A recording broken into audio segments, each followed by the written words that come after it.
الحمد لله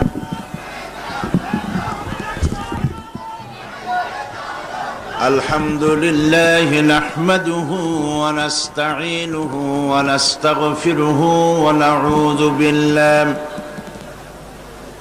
ونعوذ بالله من شرور أنفسنا ومن سيئات أعمالنا من يهد الله فلا مضل له ومن يضلل فلا هادي له ونشهد أن لا إله إلا الله وحده لا شريك له ونشهد أن سيدنا وحبيبنا ومولانا محمدا عبده ورسوله الذي أرسله بالحق بشيرا ونذيرا وداعيا إلى الله بإذنه وسراجا منيرا فقد قال الله تعالى في كلامه المجيد وفرقانه الحميد أعوذ بالله من الشيطان الرجيم بسم الله الرحمن الرحيم إن الله وملائكته يصلون على النبي يا أيها الذين آمنوا صلوا عليه وسلموا تسليما اللهم صل على مولانا محمد وعلى آل سيدنا مولانا محمد মোহব্বতের সাথে জোরে সোরে প্রাণ খুলে সবাই পড়েন আল্লাহুম্মা সাল্লি আলা মাওলানা মুহাম্মদ ওয়া আলা আলি সাইয়্যিদিনা মাওলানা মুহাম্মদ বালাগাল উলা بكماله كشف الدجى بجماله حسنت جميع خصاله صلوا عليه مشرق حب محمد مطلع ديوان ما مطلع خورشید شقاش سینه سوزان ما بلغ العلا بکماله کشف الدجى بجماله حسنت جميع خصاله صلوا عليه سورة يوسف بداري حكمة لقمان ما قارئ قرآن باري اے دل شادمان ما بلغ العلم كشف الدجى بجماله حسنت جميع خصاله صلوا عليه وآله اللهم آمين ربنا ظلمنا أنفسنا وإن لم تغفر لنا وترحمنا لنكونن من الخاسرين أي الله تعالى লাখো জনতার এই বিশাল সমাবেশ নিয়ে চট্টগ্রাম সমাজ কল্যাণ পরিষদ কর্তৃক আয়োজিত 5 দিন ব্যাপী তাফসীরুল কোরআন মাহফিলের আজকের এই দ্বিতীয় দিবসে কয়েকবার দুরূদ ও সালাম পড়ে তোমার দরবারে হাত তুলেছি মেহেরবানি করে দুরুদ সালাম টুকুন সোনার মদিনায় নবী পাকের রওজা মুবারকে পৌঁছে দাও। तमाम পৃথিবীর মাটির নিচে যত মুমিন মুমিনাত শুয়ে আছেন তাদের আরওয়ার পরে সওয়াব পৌঁছে দাও রব্বুল আলামিন। এ মাহফিলের আয়োজন যারা করেছেন আর শোনার জন্য যারা এসেছেন, কিয়ামতের দিন মুসিবতের সময় এ মাহফিল আমাদের সকলের জন্য নাজাতের ওসিলা বানিয়ে দিও আল্লাহ। ইয়া রব करम तू अगर करे वो बात दे जुबान को जो दिल पर असर करे। रब्बना तक़ब्बल मिन्ना इन्नका अंतस समीउल अलीम व तुब अलैना इन्नका अंतत तव्वाबुर रहीम। सुब्हान रब्बिका रब्बिल इज्जति अम्मा यसिफून व सलामुन अलल मुरसलीन वल्हम्दुलिल्लाहि रब्बिल आलमीन। जनाब साहिब सदर हजरतुल अल्लाम मौलाना शमसुद्दीन साहिब दामत बरकातुहुल आलिया, विशिष्ट इस्लामी चिंताविद राजनीतिविद जनाब हजरत मौलाना मुबीनुल हक चौधरी साहेब, विशिष्ट प्रख्यात आंतर्जातिक ख्याति सम्पन्न मुफस्सिर कुरान हजरतुल अल्लाम मौलाना लुत्फुर रहमान साहेब मद्दजुल आली, हजरात उलमाए किराम, बंधु सांबादिक बृंद, उपस्थित देश विदेश থেকে আগত সম্মানিত কোরআন প্রেমিক ভাইয়েরা, পর্দার আড়ালের মা এবং বোনেরা, আসসালামু আলাইকুম ওয়া রাহমাতুল্লাহি ওয়া বারাকাতুহু। মহান আল্লাহ তাবারক ওয়া তাআলার দরবারে লাখো কোটি শুকর আদায় করি যে মহান আল্লাহ তাবারক ওয়া তাআলা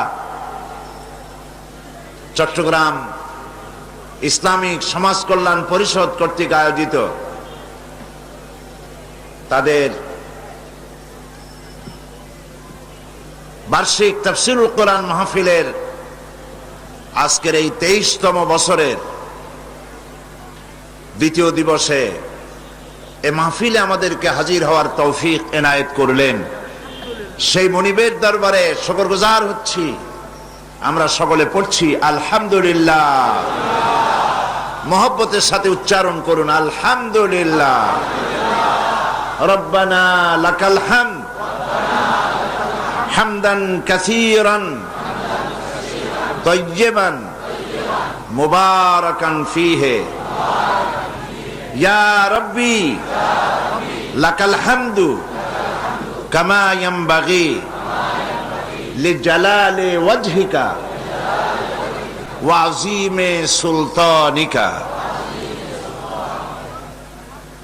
আমরা আল্লাহ পাকের দরবারে শুকরিয়া আদায় করে নিলাম, যিনি কোরআনে কারীমের মাহফিল শোনার জন্য, বসার জন্য, আসার জন্য এই সুন্দরতম জান্নাতি পরিবেশ সৃষ্টি করেছেন। আবারও বলি আলহামদুলিল্লাহ। আমরা গতকাল কোরআনে কারীমের সূরা আল বাকারার 208 নম্বর আয়াত থেকে আলোচনা করেছিলাম। সে আলোচনাটা গতকাল শেষ করতে পারিনি, শুরু করেছিলাম। আজকে বাকি কথা আপনাদের সামনে পেশ করা যাবে।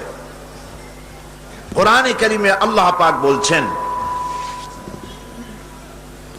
ইয়া আইয়ুহাল্লাযীনা আমানু দুখুলু ফিস-সিলমি কাফা ওয়া লা তাত্তাবিউ খুতুওয়াতিশ শাইতান ইন্নাহু লাকুম আদুউম মুবিন। হে বিশ্বাসীরা, তোমরা যারা ঈমান এনেছো, উদখুলু ফিস সিলমি কাফা, পরিপূর্ণরূপে সিলমের মধ্যে, ইসলামের মধ্যে প্রবেশ করো, দাখিল হও। আমরা যেই জীবন ব্যবস্থাকে অনুসরণ করি, যেই দিনকে অনুসরণ করি, সেই দিনের নাম কি? সকলে বলুন, ইসলাম। দুনিয়ায় যত রকম ধর্ম আছে, সমস্ত ধর্মগুলি কোনো না কোনো ব্যক্তির নামের সাথে সম্পৃক্ত। যেমন ঈসাই ধর্ম বা খ্রিস্টান ধর্ম, তারা জেসাস খ্রাইস্ট বলে, কিন্তু মূল নাম হচ্ছে ঈসা আলাইহিস সালাম। এই নামের সাথে সম্পৃক্ত করে তারা তাদের ধর্মের নাম রেখেছে ঈসাই ধর্ম। বৌদ্ধ ধর্ম গৌতম বুদ্ধের নামের সাথে সম্পৃক্ত। জরদাস্ত ধর্ম, এটা জরদাস্তি নামের সাথে, এক ব্যক্তির নামের সাথে সম্পৃক্ত। ইহুদি ধর্ম, এটাও ইয়াহুদা, এক ব্যক্তির নামের সাথে সম্পৃক্ত। কেবলমাত্র ইসলাম নামটা শুনলেই বোঝা যায় যে কোনো ব্যক্তির, কোনো গোত্রের নামের সাথে এর কোনো সম্পর্ক নাই, এটা সম্পূর্ণ স্বতন্ত্র।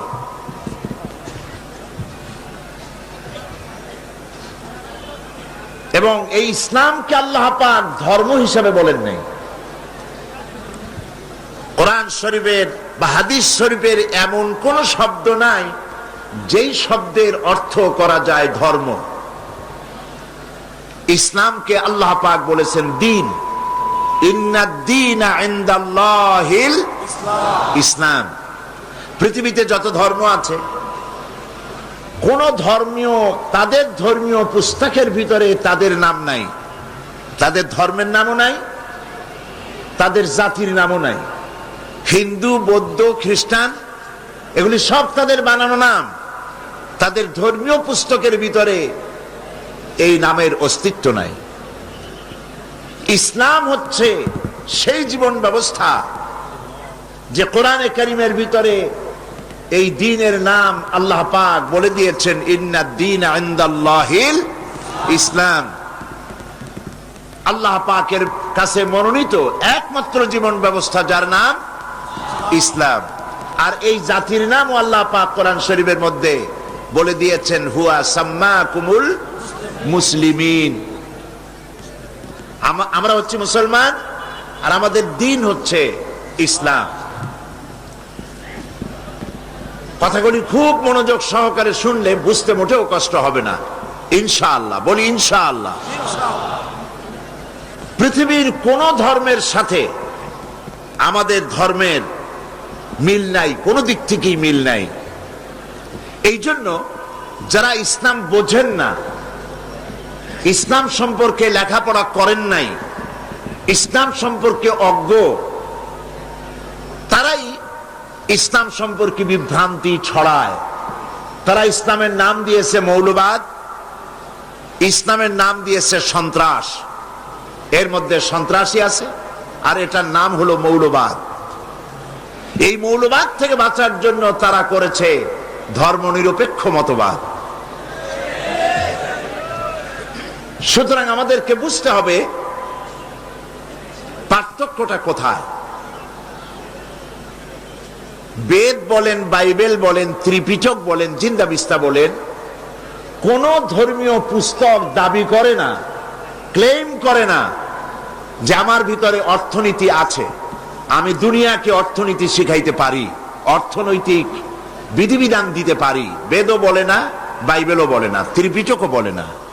এই ধর্মগ্রন্থগুলি একথাও বলে না যে আমরা রাজনীতিকে কন্ট্রোল করতে পারি, নারী পুরুষের সমান অধিকারের কথা, সমান অধিকারের যে সমস্যা আজকে মাথা চাড়া দিয়ে উঠেছে, নারীর অধিকার সংরক্ষিত হচ্ছে না, কথা উঠেছে, সেই নারীর অধিকার দিতে পারি, শ্রমিকের অধিকার দিতে পারি, রাজনৈতিক সমস্যার সমাধান দিতে পারি, একথা পৃথিবীর কোন ধর্মগ্রন্থ ক্লেম করে না।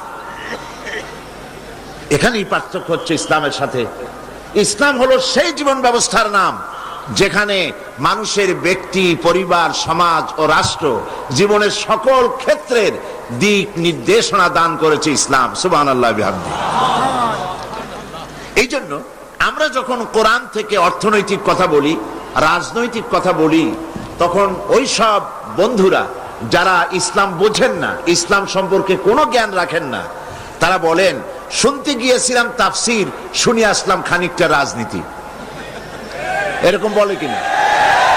এরকম ওনারা বলেন, ওই সব লোকেরা, ওই সব বন্ধুরা বলেন যারা কোরআন বোঝেন না, যারা কোরআন পড়তেও জানেন না। আবার তারা বলেন কোরআনের নামে, তাফসিরের নামে কোরআনের অপব্যাখ্যা ওনারা করেন। আমাদেরকে বলা হয় অপব্যাখ্যা করি। আমাদের জবাব হচ্ছে, আপনি কি ব্যাখ্যা বোঝেন? ব্যাখ্যা বুঝলে না বলতে পারেন কোনটা ব্যাখ্যার কোনটা অপব্যাখ্যা?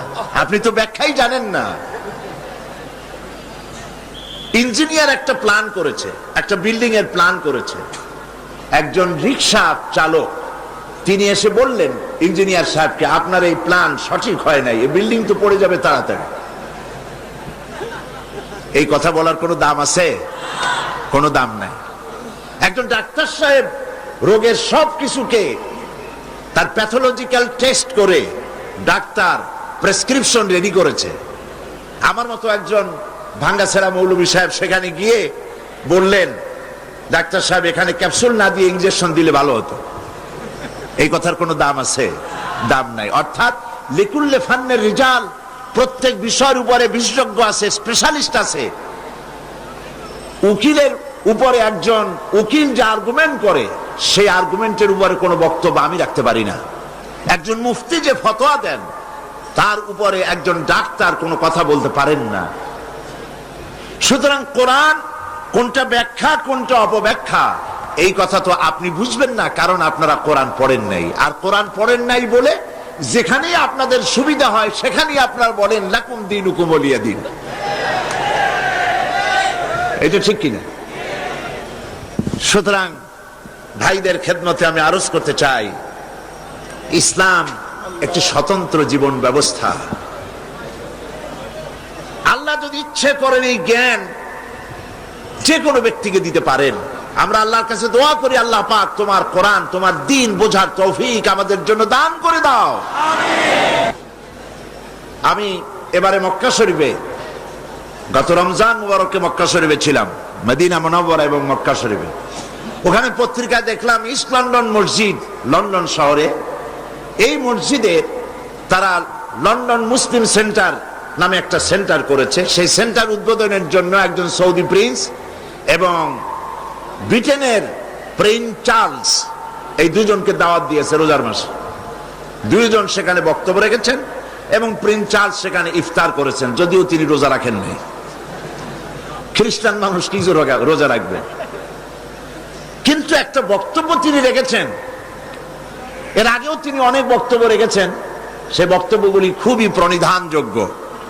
প্রিন্স চার্লস বলেছেন, এই রমজান মাসে মসজিদের অফিসে বসে তিনি বলেছেন, ধর্মনিরপেক্ষ মতবাদের প্রচার মিডিয়াগুলি মাধ্যমে সারা পৃথিবীতে ছড়ানো হচ্ছে ধর্মের বিরুদ্ধে, ধর্মের বিরুদ্ধে, ইসলামের বিরুদ্ধে। ধর্মনিরপেক্ষ মতবাদের প্রচার যত বাড়ুক, আজও শান্তির জায়গা, নিরাপত্তার জায়গা এই মসজিদগুলি।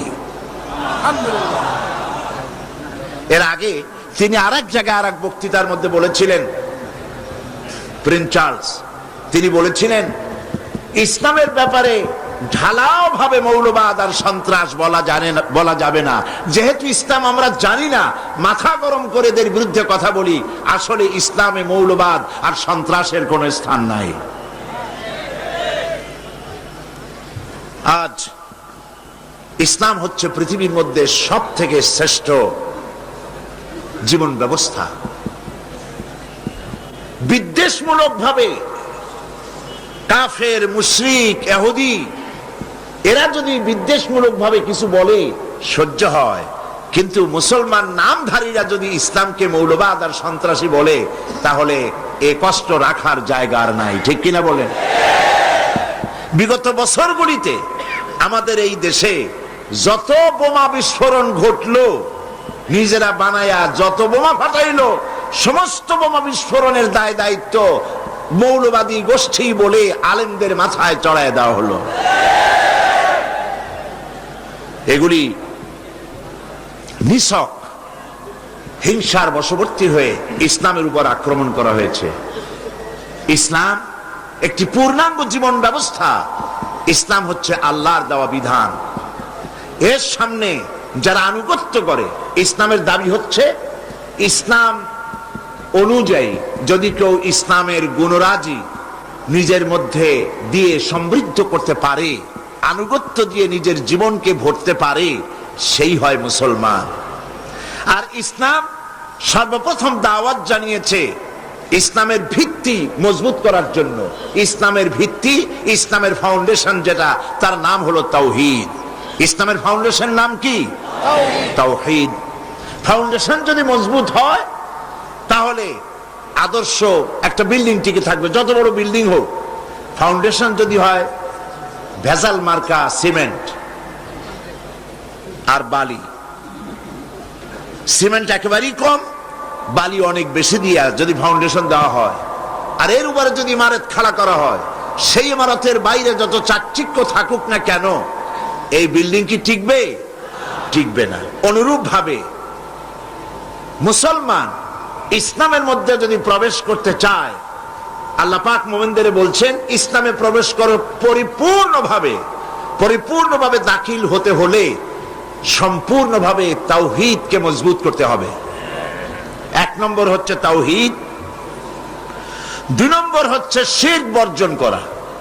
শিরককে বর্জন করতে হবে, তাওহীদ প্রতিষ্ঠা করতে হবে। এই তাওহীদ সম্পর্কে শিরক বর্জন এবং তাওহীদ প্রতিষ্ঠা, এই দুটি হলো মুসলমানদের জন্য সর্বপ্রথম কাজ। আমরা সর্বপ্রথম নিজেদেরকে মুসলমান হিসেবে ঘোষণা করার আগেই মুসলমান হিসেবে ঘোষণা করেছি এই কথা দিয়ে, লা ইলাহা ইল্লাল্লাহু মুহাম্মাদুর রাসূলুল্লাহ। জোরে বলেন লা ইলাহা ইল্লাল্লাহ, লা ইলাহা, লা ইলাহা,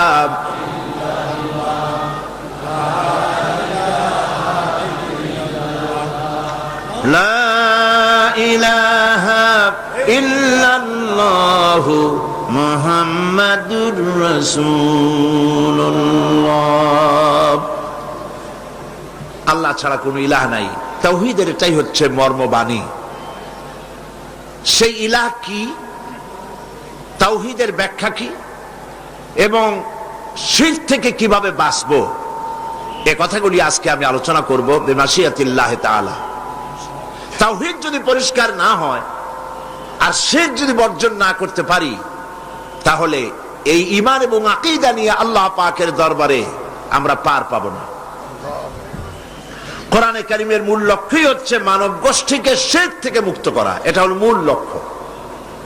কোরআনে কারীম আল্লাহ পাক বলেছেন, মা খালাকতুল জিন্না ওয়াল ইনসা ইল্লা লিয়াবুদুন। আমি মানব এবং জিন গোষ্ঠীকে তৈরি করেছি শুধু আমার ইবাদতের জন্য, আমার গোলামি করার জন্য। ইসলামের দাবিটাই হলো, মূল দাবিটা হলো আনুগত্য করার দাবি। উদখুলু ফিস সিলমি কাফা, পরিপূর্ণরূপে আনুগত্য করতে হবে। এখানে নিজের মর্জি মোতাবেক কিছুই করা যাবে না। এই আনুগত্যের দাবি নিয়ে, দাসত্বের দাবি নিয়ে দুনিয়ায় সব পয়গম্বরদেরকে আল্লাহ পাক পাঠিয়েছেন।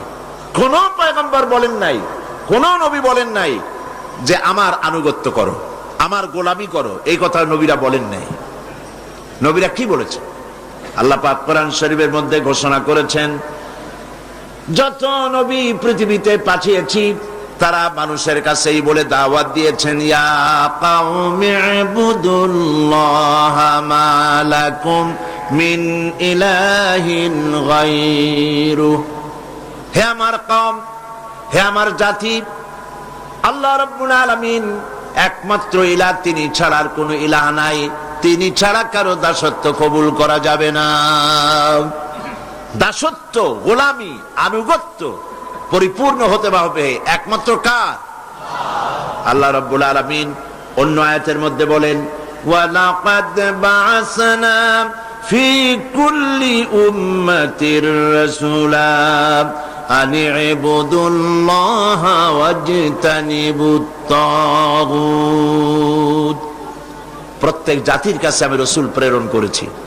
তারা বলেছেন, কওমের কাছে দাবি করেছেন, দাওয়াত দিয়েছেন, আন ইবুদুল্লাহ, এক আল্লাহর গোলামি করো, দাসত্ব করো, তিনি ছাড়া তোমাদের কোনো ইলাহ নাই, আর তাগুতকে বর্জন করো। তাগুত হচ্ছে সেই শক্তি যে শক্তি নিজেও আল্লাহর আইন মানে না, অন্যকেও আল্লাহর অবাধ্য হতে বাধ্য করে। এটা কি বলা হয়? তাগুত। দুনিয়ার সব নবীরা এইভাবে দাওয়াত দিয়েছেন তাগুতকে বর্জন করার জন্যে এবং তাওহীদকে মেনে নেওয়ার জন্য, শিরক বর্জন করার জন্য। এখন আমাদেরকে এই জিনিসটা পরিষ্কার হতে হবে যে কোরআন শরীফ যে শিক্ষা আমাদের দিচ্ছেন, তাওহীদের শিক্ষা, সেই শিক্ষাগুলি কি? সেই শিক্ষাগুলি কোরআন থেকে আমরা এভাবে নিতে পারি। তাওহীদের প্রথম শিক্ষা হচ্ছে সর্বময় ক্ষমতার একমাত্র মালিক হচ্ছেন আল্লাহ পাক। সর্বময় ক্ষমতার একমাত্র মালিক কে? এই ভুলটি রাজনৈতিক নেতা নেতৃবর্গের আজও সারে নাই। এখনো আমাদের দেশের মুসলমান রাজনৈতিক নেতৃবর্গ এই কথা বলেন, সকল ক্ষমতার উৎস জনগণ। বলে কিনা? সকল ক্ষমতার উৎস জনগণ, এই কথা সত্য নয়। এইটা বিশ্বাস করা কোন মুসলমানের জন্য বৈধ নয়, কারণ একথা কোরআনের সাথে সাংঘর্ষিক। আল্লাহ পাক বলছেন, আন্নাল কুওয়াতা লিল্লাহি জামিআ, সমস্ত ক্ষমতার উৎস কেবলমাত্র কে? আল্লাহ রাব্বুল আলামিন। তিনি হলেন ক্ষমতার কেবলমাত্র উৎস, আর কেউ সকল ক্ষমতার উৎস হতে পারে না। জনগণের কাছে ক্ষমতা আছে ভোট দেওয়ার, ভোট না দেওয়ার, এইটা তাদের এখতিয়ারের মধ্যে আছে, কিন্তু সকল ক্ষমতার উৎস জনগণ, এই কথা বলা এবং বিশ্বাস করা মুসলমানের জন্য আদৌ বৈধ নয়। সর্বময় ক্ষমতার মালিক হচ্ছেন আল্লাহ। কাউকে তিনি কল্যাণ করতে পারেন, কাউকে অকল্যাণ করতে পারেন, কাউকে তিনি মারতে পারেন, তিনি বাঁচাইতে পারেন। বাঁচাবার মালিক কে? বলেন সবাই, বাঁচাবার মালিক কে? মারার মালিক কে? হায়াতের মালিক কে? মওতের মালিক কে? আল্লাহ রাব্বুল আলামিন কোরআনে কারীমের মধ্যে বলছেন, ওয়াইয়ামসাসকাল্লাহু বিদুররিন ফালা কাশিফা লাহু ইল্লা হুয়া। আল্লাহ পাক বলেন, আল্লাহ যদি তোমার কোনো ক্ষতি সাধন করতে চান, তবে সেই ক্ষতি থেকে তোমাকে কেউ রক্ষা করতে পারবে না। পারবে কেউ? তাবিজ বলেন, পানি পড়া বলেন, তেল পড়া বলেন, কোন জিনিস দিয়ে আল্লাহ যদি ক্ষতি করতে চান, তাহলে সেই ক্ষতি থেকে কেউ রক্ষা করতে পারবে না। ওয়াইয়ামসাসকা বিখাইরিন ফাহুয়া আলা কুল্লি শাইইন কাদির। আর আল্লাহ পাক যদি তোমার কোনো কল্যাণ করতে চান, তাহলে সেই কল্যাণ এর ভাগী তিনি যদি করতে চান, করতেই পারেন। নিশ্চয়ই তিনি সকল ক্ষমতার ক্ষমতাবান। এটা তার পক্ষেই সম্ভব। তিনি ইচ্ছে করলে ক্ষতিও করতে পারেন, ভালো করতে পারেন, মন্দও করতে পারেন। এই জন্য কালেমার ভিতরে আমরা এক জায়গায় পড়ি, খাইরিহি ওয়া শাররিহি মিনাল্লাহি তাআলা। ভালো হোক মন্দ হোক, এসবটা কে করতে পারে? কে পারেন? আল্লাহ পাক। এটাই হলো তাওহীদের মূল কথা। আমার ভালো আমার মন্দ কেবলমাত্র আল্লাহই করতে পারেন। আল্লাহ রাব্বুল আলামিন মানুষের তাওহীদের ধারণাকে পরিষ্কার করার জন্য কোরআনে কত কথা বলেছেন। আল্লাহ পাক বলেন, ওয়া হুয়াল কাহিরু ফাওকা ইবাদিহি ওয়া হুয়াল হাকীমুল খাবীর। তিনি তার বান্দাদের উপরে একচ্ছত্র ক্ষমতার অধিকারী এবং তিনি জ্ঞানী, সকল বিষয়ে তিনি ক্ষমতাবান। এই তাওহীদের প্রত্যেকটি ব্যক্তি যদি চিন্তা করে তাহলে তাওহীদকে সে খুঁজে পাবে, আল্লাহর অস্তিত্ব খুঁজে পাবে, আল্লাহর ক্ষমতাকে খুঁজে সে পাবে। আর এটা আল্লাহ পাকের ইচ্ছা। আল্লাহ পাক যদি কারো কিসমতে আল্লাহকে চেনার বোঝার তৌফিক দান করেন তাহলে তার জন্য এটা সহজ। হযরত ইব্রাহিম আলাইহিস সালাম তখনও তিনি নবুয়ত পান নাই, তিনি তাওহীদকে খুঁজতেছিলেন। তিনি পিতার সঙ্গে পিতা মূর্তি তৈরি করতেন, পিতা মূর্তি তৈরি করত, এই মূর্তির কাছে তারা মাথা নত করত। ইব্রাহিম আলাইহিস সালাম মূর্তির কাছে যান নাই, মাথা নত করেন নাই, তখনও তিনি নবুয়ত পান নাই। তিনি চিন্তাই করতেছিলেন যে এই মানুষকে কে সৃষ্টি করেছে, এই আকাশ কে সৃষ্টি করলো, এই তারকারাজি কে সৃষ্টি করলো, কিভাবে এমনি এমনি আকাশ হলো, এমনি এমনি জমিন হলো, মানুষ হলো। যেভাবে আজকাল বিজ্ঞানীরা, এক শ্রেণীর বুদ্ধিজীবীরা বলে সব নাকি এমনি এমনি হয়েছে। চন্দ্র সূর্য সম্পর্কে তারা বলছে এ নাকি এমনি এমনি হয়েছে। তো পৃথিবী কেমনে হয়েছে? কয় যে সূর্যের পাশের থেকে একটা জ্যোতিষ্ক ছুটে যাচ্ছিল খুব জোরে, এই ফোর্স সহ্য করতে না পেরে সূর্যের একটা দুর্বলতম অংশ ছিটকে পড়ে গেল, ওইটা মহাশূন্যে পড়ে ঘুরতে লাগলো। ঘুরতে ঘুরতে পৃথিবীর আকার ধারণ করলো। কি বুদ্ধি চিন্তা করে!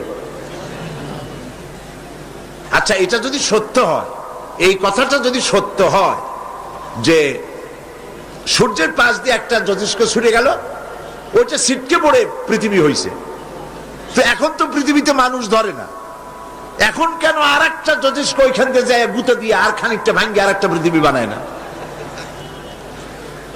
কতগুলি বোতল খাইয়া এই জাতীয় কথাবার্তা ওনারা রাখেন, আল্লাহ ভালো জানেন। কিসমতে যদি হিদায়াত থাকে তাহলে দেখেন ইব্রাহিম আলাইহিস সালাম কিভাবে আল্লাহকে খুঁজে বের করলো, তাওহীদ কিভাবে খুঁজে তিনি পেলেন।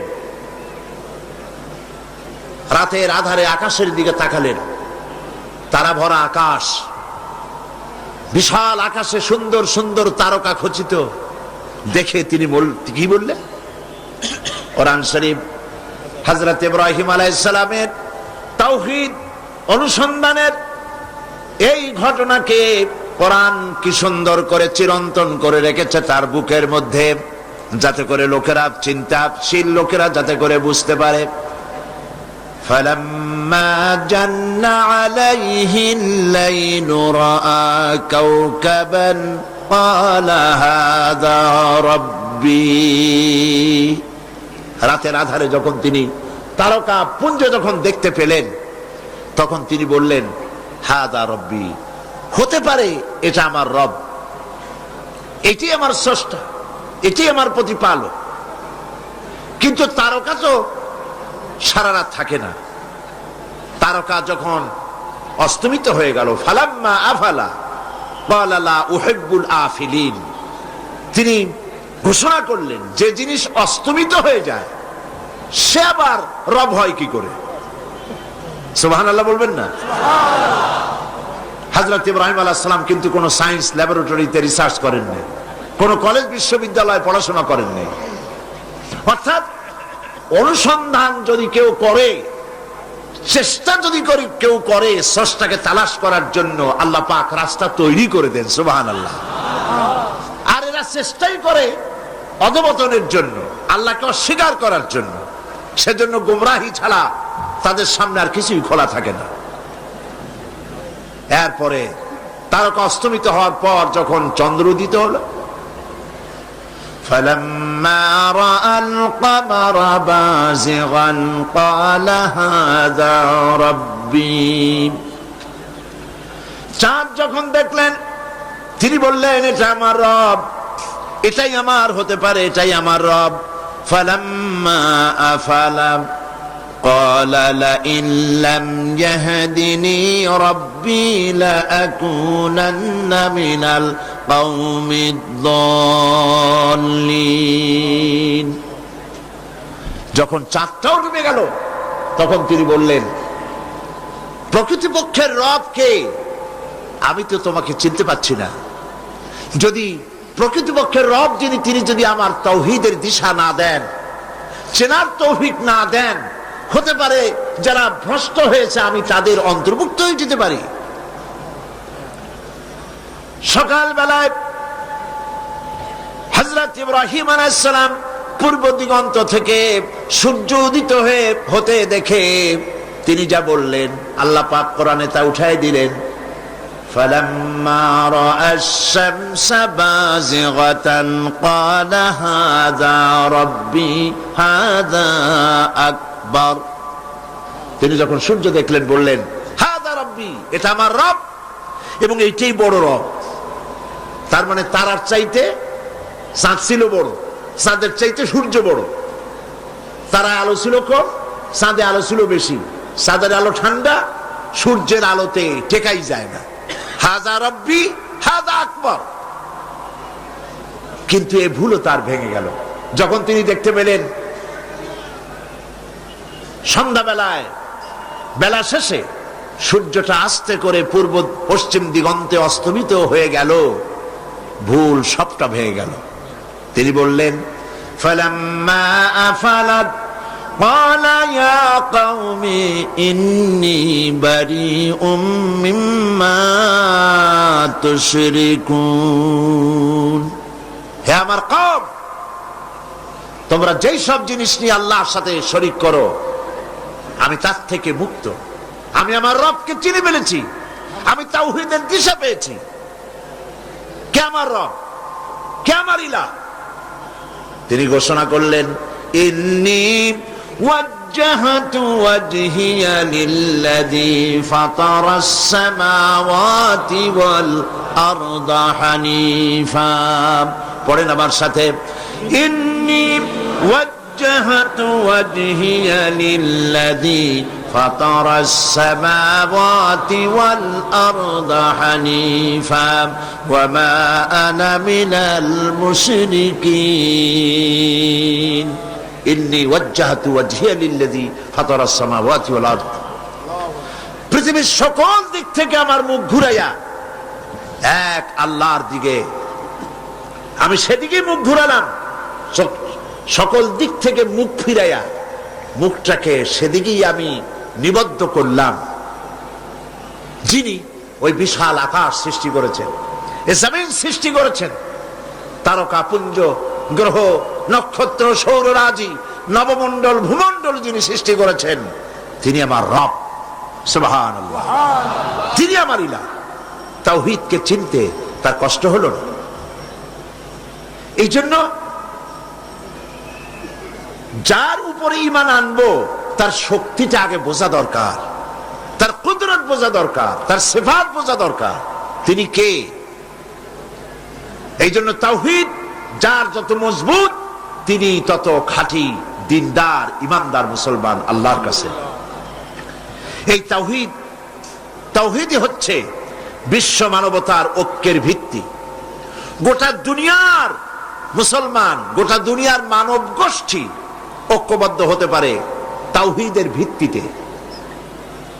যারা নাকি আল্লাহকে স্বীকার করে, অবশ্য যারা আল্লাহ স্বীকার করে না তাদের কথা স্বতন্ত্র।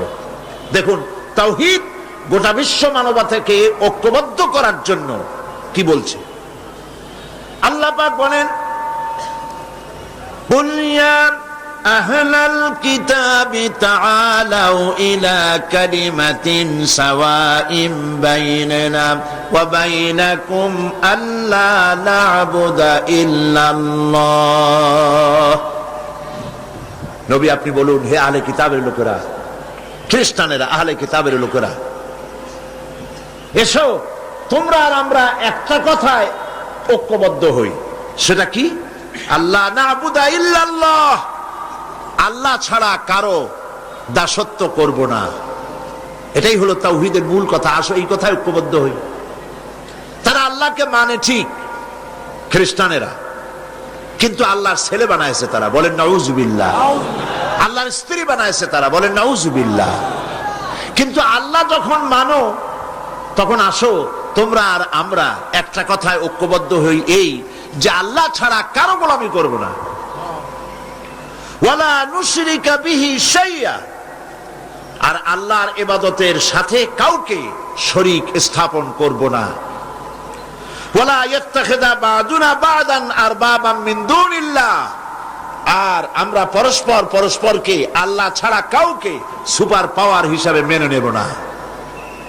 এই কথাগুলি যদি মানা হতো তাহলে আজকের এই সংঘাত সংঘর্ষ হতো না।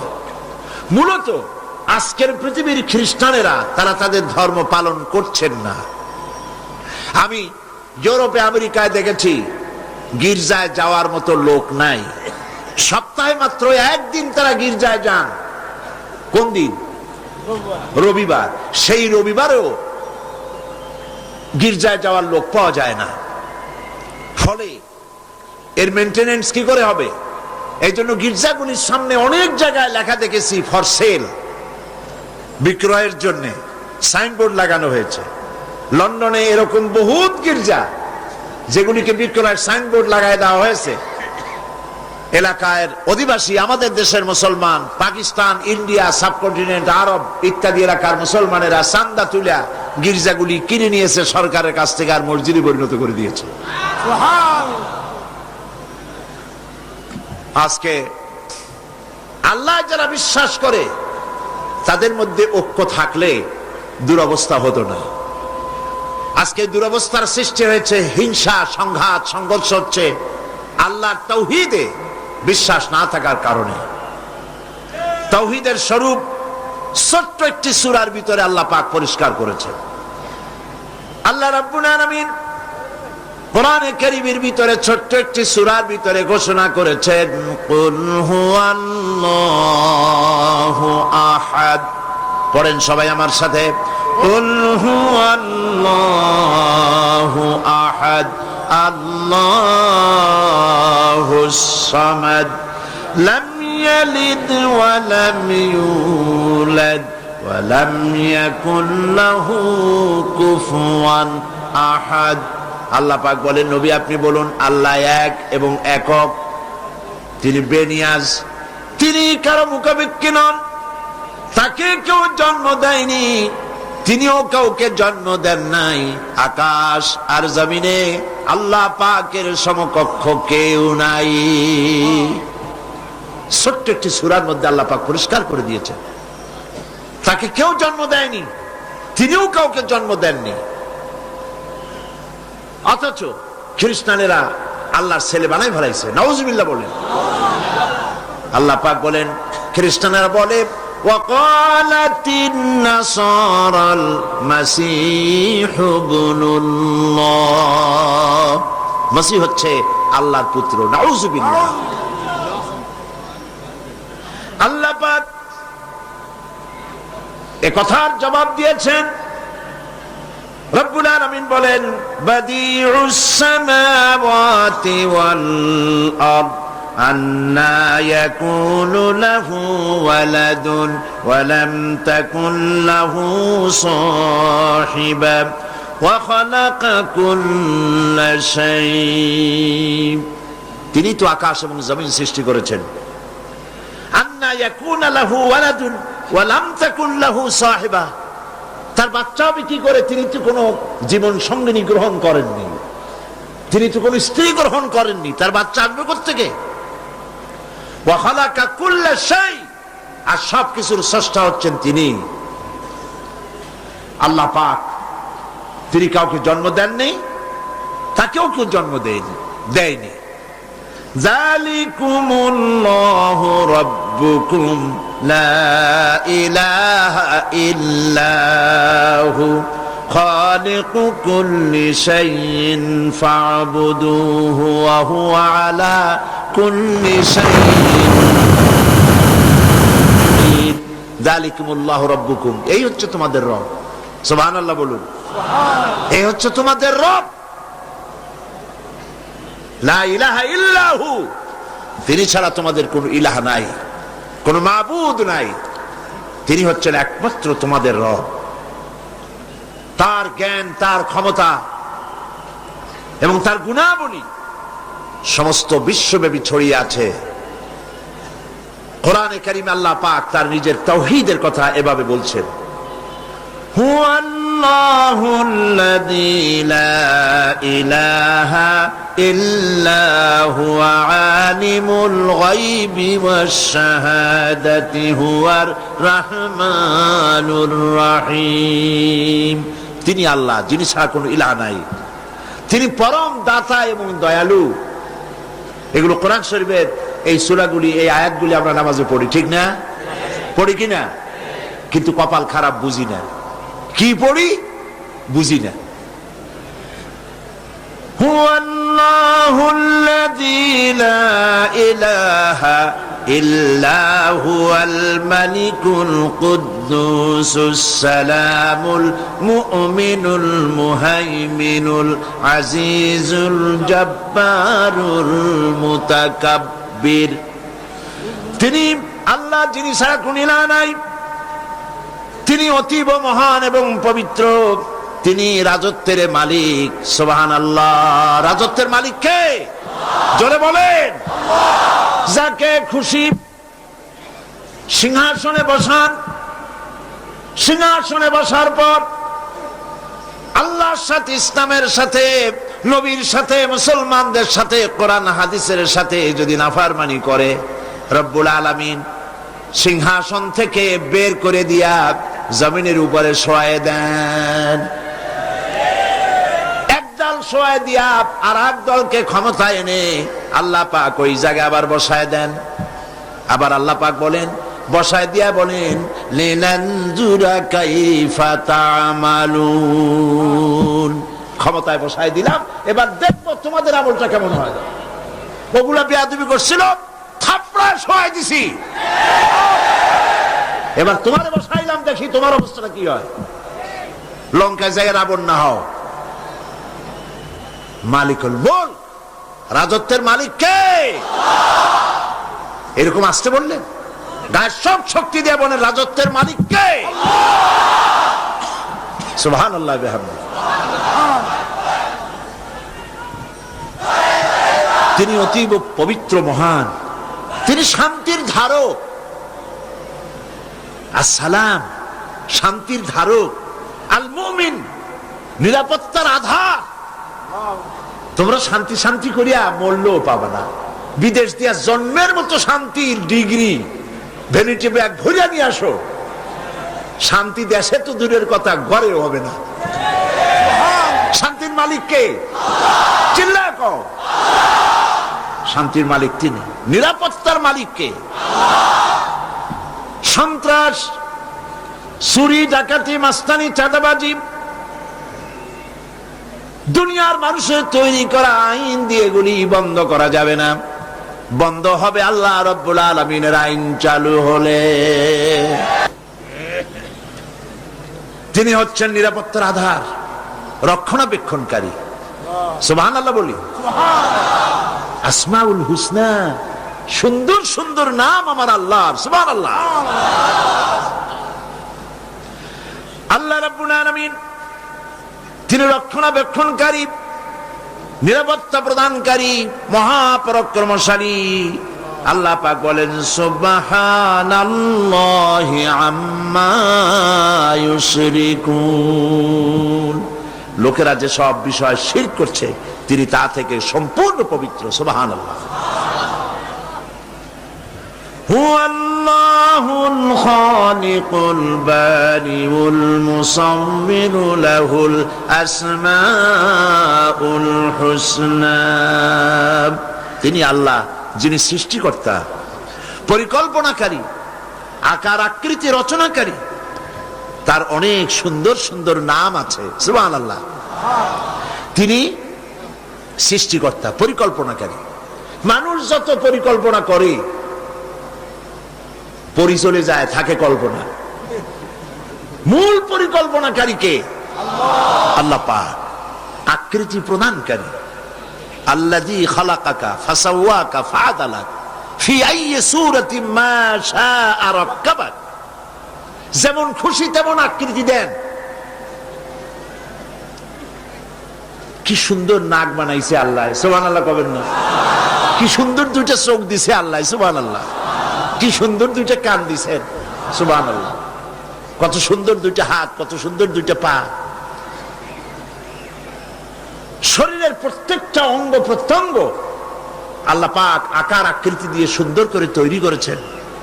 কপাল ভালো থাকলে লম্বা লম্বা সেজদা দিতে ইচ্ছে করবে, সুবহানাল্লাহ। একজনের নাম বলবো না, নাম বলে চিনে ফেলবে, বিখ্যাত ব্যক্তি, তার জন্য দোয়া করতে হবে। দুটা কিডনি ফেল করেছে। হ্যাঁ, নাম বলি না কেন, দৈনিক ইনকিলাব পত্রিকার মহাপরিচালক মৌলানা আব্দুল মান্নান সাহেব দুটো কিডনি ফেল করেছে। দোয়া করুন, আল্লাহ তার প্রতি রহম করুন। তিনি এদেশের মাদ্রাসার জন্য, এদেশের আলেম ওলামাদের জন্য যথেষ্ট করেছেন। তিনি এদেশের জাতিসত্তাকে টিকা রাখার জন্য বিশাল পত্রিকা করেছেন, ইনকিলাব। আবার ইনকিলাব টিভি, টেলিভিশন চালু হচ্ছে, আমরা মিডিয়ায় মার খাচ্ছি, তিনি প্রোটেকশনের ব্যবস্থা করছেন। আল্লাহ তাকে রহম করুন, বলেন আমিন। দুইটা কিডনি ফেল করেছে। বলতেছি কেন সেটা শুনেন। ডায়ালিসিস করতে হবে। এখন যে কাজ করতো কিডনি, সেই কাজ এখন মেশিন দিয়ে করতে হচ্ছে। সপ্তাহে 3 বার, তাহলে মাসে কত হবে? দেখছেন অঙ্কে কত পাকা আমরা। কয় সপ্তাহে মাস হবে? 4 সপ্তাহে। তাহলে সপ্তাহ হলো 3, 3 4 12 বার। 12 বার ডায়ালিসিস করতে হচ্ছে। একবার ডায়ালিসিসে খরচ হচ্ছে 4000 টাকা, 4-5 এরকম। তাহলে 4 বার 36,000 টাকা। আর আনুষঙ্গিক আরো কিছু আছে, অন্তত 40,000 টাকা প্রতি মাসে খরচ হচ্ছে। এইটা যখন আমি শুনলাম, আমার আল্লাহর ভয় মাথা নত হয়ে আসলো, সুবহানাল্লাহ। আমার বয়স এখন 61 বছর। যার বয়স 60 বছর 70 বছর হয়ে গেছে, ডায়ালিসিস শুরু হয়ে গেছে। যদি এই ডাক্তাররা যে ভাড়াটা নিচ্ছে, এই ভাড়াটা যদি আল্লাহ চাইতেন, প্রতি মাসে 40,000 টাকা কিডনি ভাড়া, প্রতি মাসে 40,000, 14 গোষ্ঠী বিক্রি করলেও তো কিডনি ভাড়া দিতে পারতাম না, ঠিক কিনা গো? সুবহানাল্লাহ। আল্লাহকে বলি, আল্লাহ যাদের কিডনি খারাপ হয়েছে ভালো বানায় দাও। আমাদের জামাত ইসলামের এক রোকন, এক কর্মী মাওলানা শামসুদ্দিন সাহেব বারডেম হসপিটালে আছেন, তারও 2টা কিডনি ফেল করেছে। দোয়া করুন আল্লাহ যেন ভালো করে দেন। আর আমাদের কিডনি যাদের ভালো আছে, আল্লাহ তুমি যত নিয়ামত আমাদের শরীরে দিছো, মৃত্যু পর্যন্ত দয়া করে ভালো রাখো, এর একটাও তুমি নষ্ট করে দিও না। আল্লাহ পাক বলছেন, আমি আকৃতি দেই, সৃষ্টি করি, পরিকল্পনা করি, আকৃতি দেই। সুবহানাল্লাহ বিহামদি। সেই আল্লাহরে বাদ দিয়া ফাইনা তাযহাবুন, যাও কই? কোথায় দৌড়া? কার কাছে যাও? ইউসাব্বিহু লাহু মা ফিস সামাওয়াতি ওয়াল আরদি ওয়া হুয়াল আজিজুল হাকীম। আসমান ও জমিনে যা কিছু আছে সব তার প্রশংসা করছে, একমাত্র তোমরাই করো না। আহারে, তোমরাই করছো। আল্লাহ রাব্বুল আলামিন আকাশ এবং জমিনে যা তিনি সৃষ্টি করেছেন সব তার ইবাদত করে, তারই জিকির করে, তারই তাসবিহ পড়ে। আপনারা লক্ষ্য করে দেখবেন, পৃথিবীতে গাছপালা, তরুলতা, কীট পতঙ্গ সব আল্লাহর জিকির করছে। বাতাস তার সনসন রবে, পাতাগুলি তার মরমর রবে, নদীর পানিগুলি কুলু কুলু নাদে, সব আল্লাহর জিকির করে, তোমরা বোঝো না। পাখিগুলি কুহু কুহু করে ডাকে, বউ কথা কও বলে ডাকে। হলুদ পাখি, হলদি পাখি আছে না? চট্টগ্রামে নাই? আছে। পাখিতে কি বলে? বউ কথা কও না স্বামী কথা কও? কি বলে? বউ কথা কও। ওর বউ যে কবে থেকে ওর উপর অভিমান করে আছে আল্লাহ জানে। সেই ছোটবেলা থেকে শুনতেছি বউ কথা কও, বউ কথা কয়ই না। তোমরা এই সমস্ত শব্দ দিয়ে নিজেরা কল্পনা করে যা তোমরা মনে মনে কল্পনা করে মিশাও শব্দগুলি, আসলে তা না। প্রত্যেকে তার তাসবির কায়দা জানে। পাখিগুলি, জন্তুগুলি, প্রাণীগুলি, গাছগুলি, পালাগুলি, যা কিছু আছে পৃথিবীতে সব আপন আপন ভাষায় আল্লাহ রাব্বুল আলামিনের জিকির করে। তোমার কানে তুমি শুনতে পাও কুহু কুহু, আসলে সেটাকে আল্লাহু আল্লাহু আল্লাহু আল্লাহু আল্লাহু আল্লাহু, সব আল্লাহর তাসবিহ করছে, গুণগান করছে। গাছেরা দাঁড়ায় দাঁড়ায় করতেছে, পৃথিবীর বৃক্ষগুলি দাঁড়িয়ে দাঁড়িয়ে আল্লাহর জিকির করে, তাসবিহ করে। পশুগুলি, চার পায়া পশুগুলি রুকুর হালতে আল্লাহর জিকির করে। ব্যাঙেরা তাশাহুদের কায়দায় জিকির করে। সাপগুলি বুকে হেঁটে হেঁটে, উভচর প্রাণী যারা মাটির সাথে বুক লাগাইয়া চলে, এরা সেজদার হালতে জিকির করে।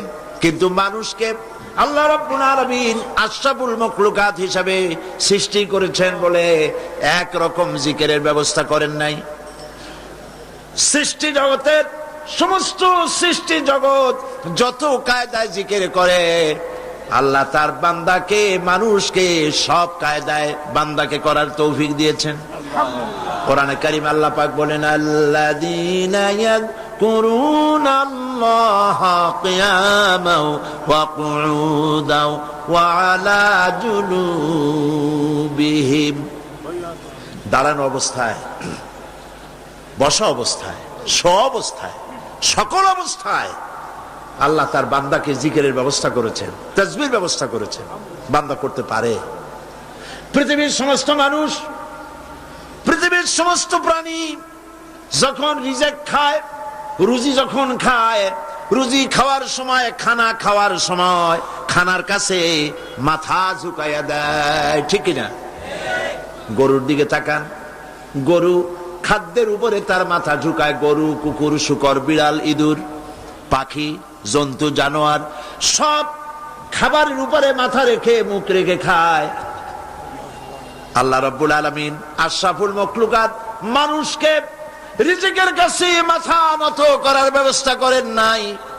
রুজি তোমার মুখের কাছে চলে আসবে, তোমার রিজিক, তোমার মাথা রিজকের কাছে নত হবে না, নত হবে কেবলমাত্র রাজ্জাকের কাছে, আল্লাহর কাছে মাথা নত হবে। সুবহানাল্লাহ।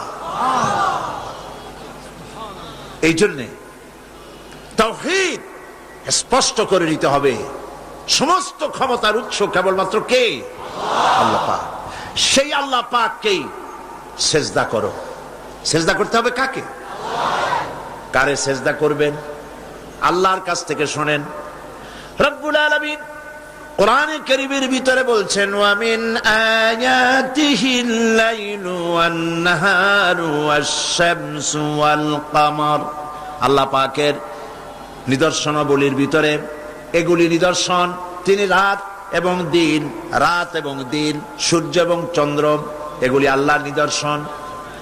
লা তাসজুদু লিশ-শামসি ওয়ালা লিল-কমারি ওয়াসজুদু লিল্লাহিল্লাযী খালাকাহুন ইন কুনতুম ইয়্যাহু তা'বুদুন। চাঁদকে সেজদা করো না, সূর্যকে সেজদা করো না, কারণ এগুলিকে আল্লাহ সৃষ্টি করেছেন। কে সৃষ্টি করেছেন? সেজদা পাইতে পারবেন কে?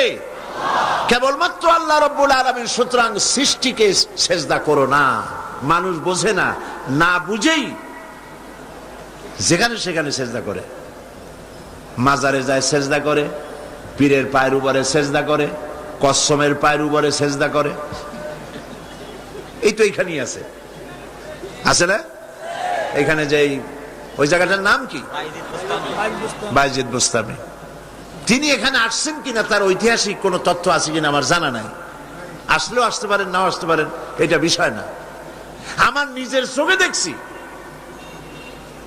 মানুষেরা, মুসলমান কসমের পায়ে হাত দিয়া চুমা খাইতেছে। নাউজুবিল্লাহ। হায় রে কপাল। মানুষ যখন আল্লাহরে ছাড়িয়া দেয়, আল্লাহ কোন জায়গায় নেয় দেখেন, কোথায় নিয়ে গেছে।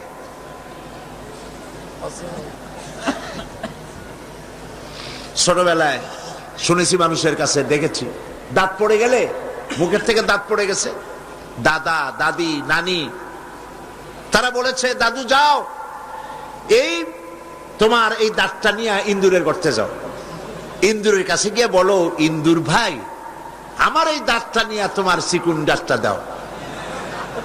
কপাল পোড়া। তোমার মুখে প্রথম দাঁত দিয়েছে কে? ইঁদুরে, বাঁদরে, বিড়ালে? কে দিয়েছে না? আল্লাহরে ছাড়ছ, আল্লাহ ইন্দুরের গর্তে পৌঁছায় দিয়েছে। মর, ইন্দুরের কাছে গিয়ে মর। আল্লাহকে বাদ দিয়েছে, কসমের পায়ের উপর গিয়ে চুমা দিছে। নাউজুবিল্লাহ। কপাল পোড়া। কি পোড়া? কপাল পোড়া। ওইখানে দেখছি একটা গাছ, ওই পুকুর পাড়ে একটা গাছ, সেই গাছের সাথে সুতা দিয়া বান্ধা, ঢিল পাটকেল এইসব বান্ধা, অনেকগুলো, মনে হয় যেন ফল ধরেছে, ইটের ফল। তা আমি জিজ্ঞেস করলাম, ভাই এগুলো কি? কয় এগুলো অনেক দম্পতি স্বামী স্ত্রী এসে বান্ধে থুয়ে গেছে। কেন? ওই বাচ্চা হয় না, সেই জন্য এটা বান্ধে থুয়েছে। তার ফজিলত কি? কয় যে এটা যেমন ভার, ওইরকম একদিন ভার হতে হতে স্ত্রীর গর্ভের মধ্যে সন্তান এসে যাবে। কি পাগলামি কর, কি পাগলামি। এই জন্য যেখানে সেখানে সেজদা করা যাবে না। সেজদা করতে হবে কোথায়? কেবলমাত্র কার সামনে? আল্লাহ রাব্বুল আলামিনের সামনে। আর কোথাও সেজদা করা যাবে না। সমস্ত ক্ষমতার উৎস কেবলমাত্র আল্লাহ রাব্বুল আলামিন, এটা বুঝতে হবে। এটা না বোঝার কারণেই এই দুর্দশা হচ্ছে। বহুত মুরিদ আছে, পীরের পায়ের উপরে পড়েই যায়, লম্বা হয়ে পড়ে যায়, মাথা পায়ের উপরে লাগায় দেয়, বলেন নাউজুবিল্লাহি মিন যালিক। আমি বারবার বলেছি, যতবার আসছে চট্টগ্রামে বারবার বলেছি, মৃত্যু পর্যন্ত বলতে থাকবো, যদি আল্লাহ তৌফিক দেন। খবরদার কোন মানুষের পায়ে সেজদা দিবেন না, চন্দ্র সূর্যকে সেজদা দিবেন না, কবরের কাছে সেজদা দিবেন না, কবরের কাছে যায় কিছু চাবেন না। চাবেন কোথায়? কোথায় চাইবেন? কেবলমাত্র আল্লাহ পাকের কাছে। আর কারো কাছে কিছু চায় কোনো লাভ নাই। এই লাভ যে নাই সেটাও যে কতবার বুঝাইছি। বড় পীর আব্দুল কাদের জিলানী রহমতুল্লাহ আলাইহির কবরে গেছে কেউ, যায়া বাংলায় বলতেছে, বড় পীর সাহেব হুজুর আমার ছেলে হয় না, ছেলে দেন। আচ্ছা আপনারা বলেন, বড় পীর সাহেব বাংলা জানেন? আর তিনি কি ওখানে আছেন? থাকলেও সজাগ আছেন না ঘুমে আছেন? আমার তো কিছুই জানা নাই, তা আমি ওখানে গিয়ে মরি কেন? এইটা খাজা মুন চিশতি রহমাতুল্লাহ জানেন না, বড় পীর সাহেবও জানেন না, ওনারা বাংলা জানেন না। আপনি বাংলা গিয়ে সেখানে কিছু চাইলেন। শিরক। চাইতে হবে কেবলমাত্র কার কাছে? আল্লাহ রাব্বুল আলামিনের কাছে। সূরা ফাতিহায় প্রত্যেক দিন প্রতি রাকাতে কি পড়ে?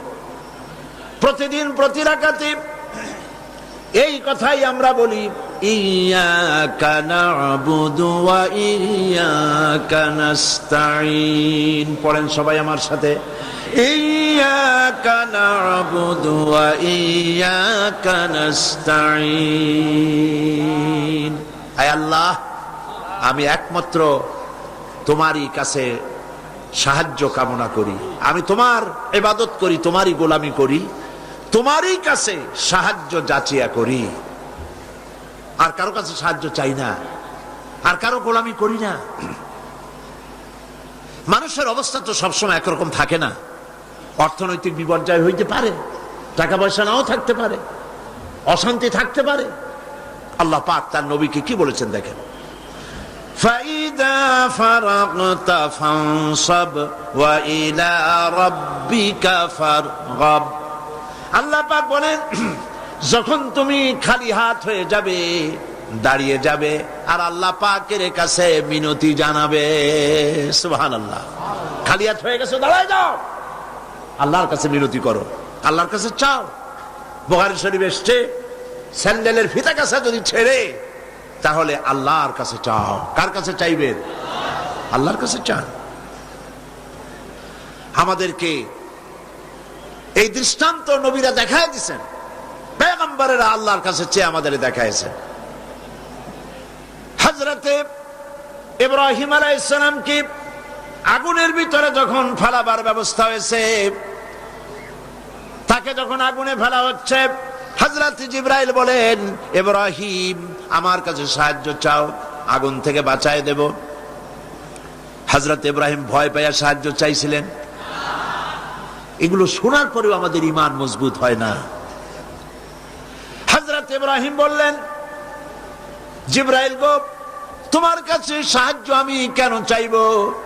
আমি তো এমন কোন অন্ধ খোদার ইবাদত করি না যিনি তার গোলামের দুঃখ না দেখেন। আমি আগুনে পড়ে গেলে আমার আল্লাহ রাব্বুল আলামিন যদি খুশি হন, তাহলে আমার আল্লাহকে খুশি করার জন্য 1000 বার পড়তে রাজি আছি। সাহায্য তো আল্লাহর কাছেই চাইতে হবে। আল্লাহর ইচ্ছা নাই ইব্রাহিম আগুনে পুড়ুক, এটা কি আল্লাহর ইচ্ছা ছিল? ইব্রাহিম আলাইহিস সালামও পরিণতি জানেন না, তিনি কি পড়বেন, পুড়বেন না বাঁচবেন জানা ছিল না। পরীক্ষায় তিনি পাশ করলেন। আগুনের ভিতরে যখন ইব্রাহিম আলাইহিস সালাম পড়ে যাচ্ছেন, আল্লাহ রাব্বুল আলামিন আগুনের প্রতি হুকুম দিলেন, ইয়া নারু কুনি বারদাও ওয়া সালামান আলা ইব্রাহিম। আগুন আমার ইব্রাহিমের জন্য শান্তিদায়ক ঠান্ডা হয়ে যা। বলেন, আর কি ক্ষমতা থাকবে? আগুনের আর জ্বালাবার ক্ষমতা থাকবে? জ্বালাইতে পারছে? পারে নাই। আল্লাহকে বিশ্বাস করুন এইভাবে করে। কোন মাজারে টাকা দিবেন না, পয়সা দিবেন না, আগরবাতি দিবেন না, চান্দা মান্দা দিবেন না। যা চাওয়ার, যা বলার সরাসরি বলবেন। কাকে? কারে বলবেন? আল্লাহ পাক পরিষ্কার করে কোরআনের মধ্যে সব দৃষ্টান্ত দেখাইছেন।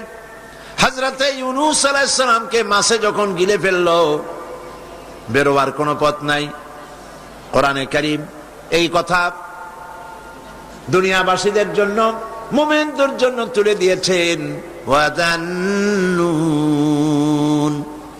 ইয যাহাবা মুগাদিবান ফাযান্না আন লান নাকদিরা আলাইহি ফানাদা ফিল যুলুমাতি আল্লা ইলাহা ইল্লা আনতা সুবহানাকা ইন্নী কুনতু মিনাজ জালিমিন। অন্ধকারের ভেতর থেকে ইউনূস আলাইহিস সালাম চিৎকার মারলেন, ফানাদা ফিজ যুলুমাত, পানির অন্ধকার, মাছের পেটের অন্ধকার, রাতের অন্ধকার, ত্রিবিধ অন্ধকারের মধ্য দিয়ে ইউনূস আলাইহিস সালাম ডাক দিলেন আল্লাহরে। আল্লাহ শোনে নাই। রব্বুল আলামিন বলেন, ফাস্তাজাবনা লাহু ওয়া নাজ্জাইনাহু মিনাল গাম্মি ওয়া কাযালিকা নুজিল মুমিনিন।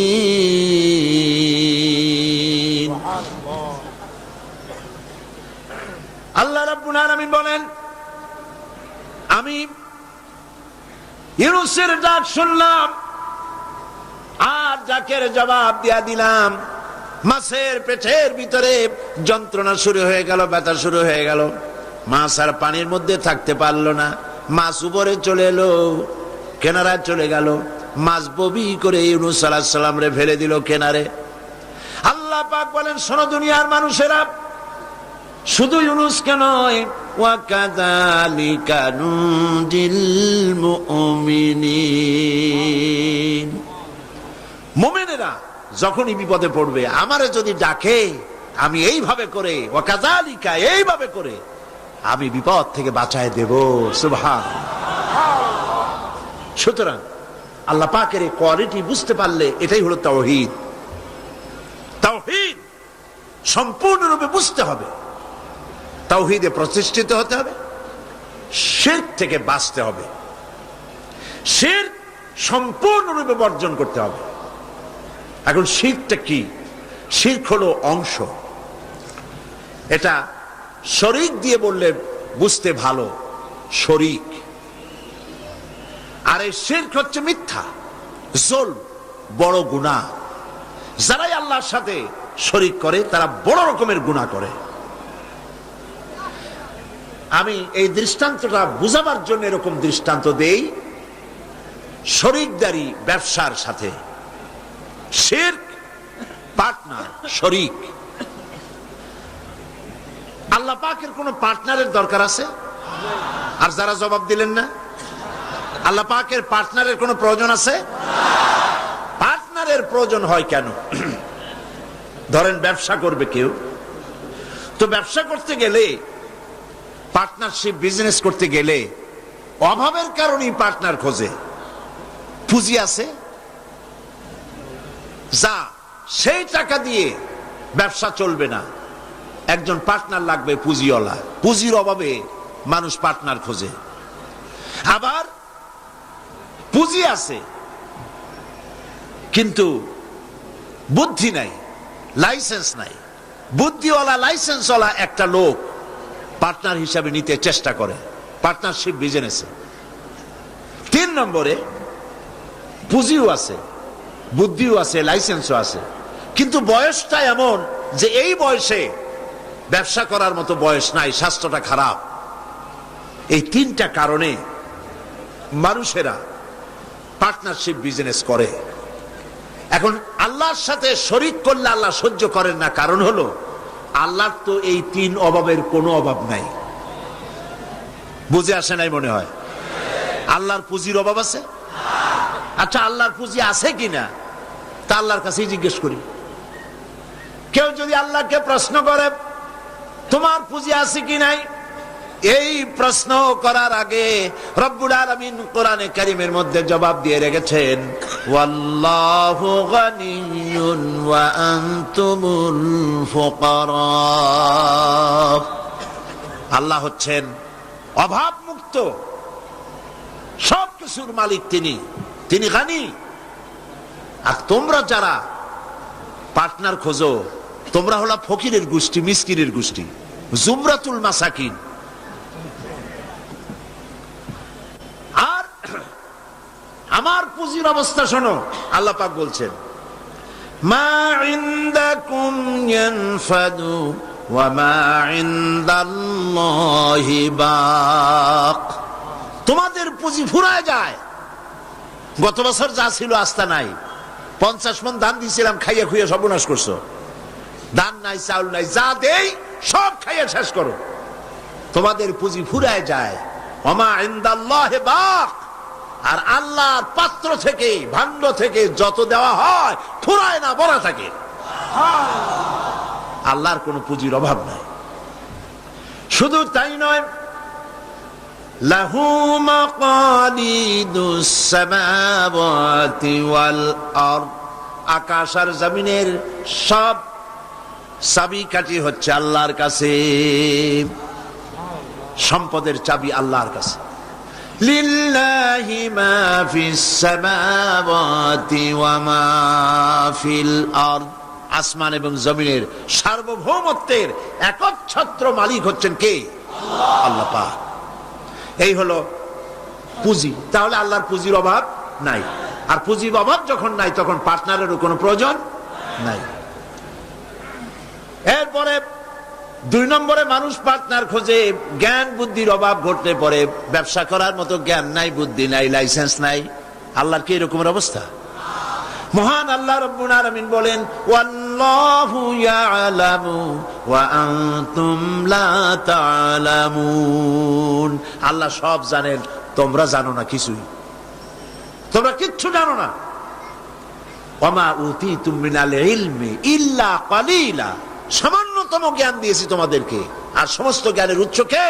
আল্লাহ। কোনো জ্ঞান নাই, সামান্যতম জ্ঞান। আর এই জ্ঞান দিয়ে ওনারা হন বুদ্ধিজীবী। বিরাট বিরাট বুদ্ধি।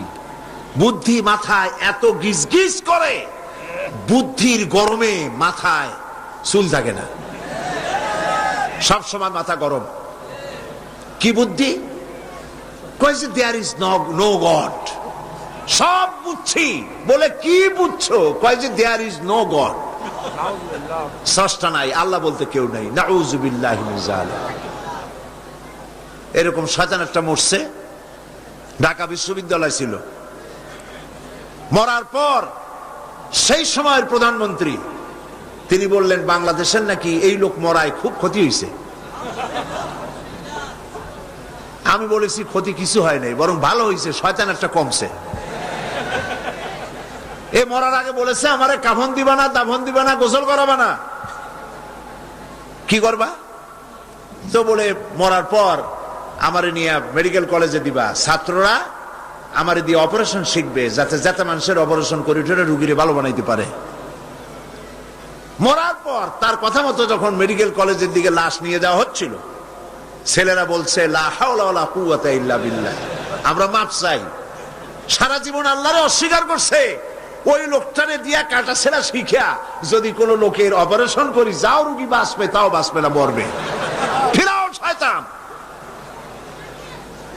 বাডমের মারিচুরিতে ডিপ ফ্রিজের মধ্যে এ শয়তানের লাশ এখনো আছে।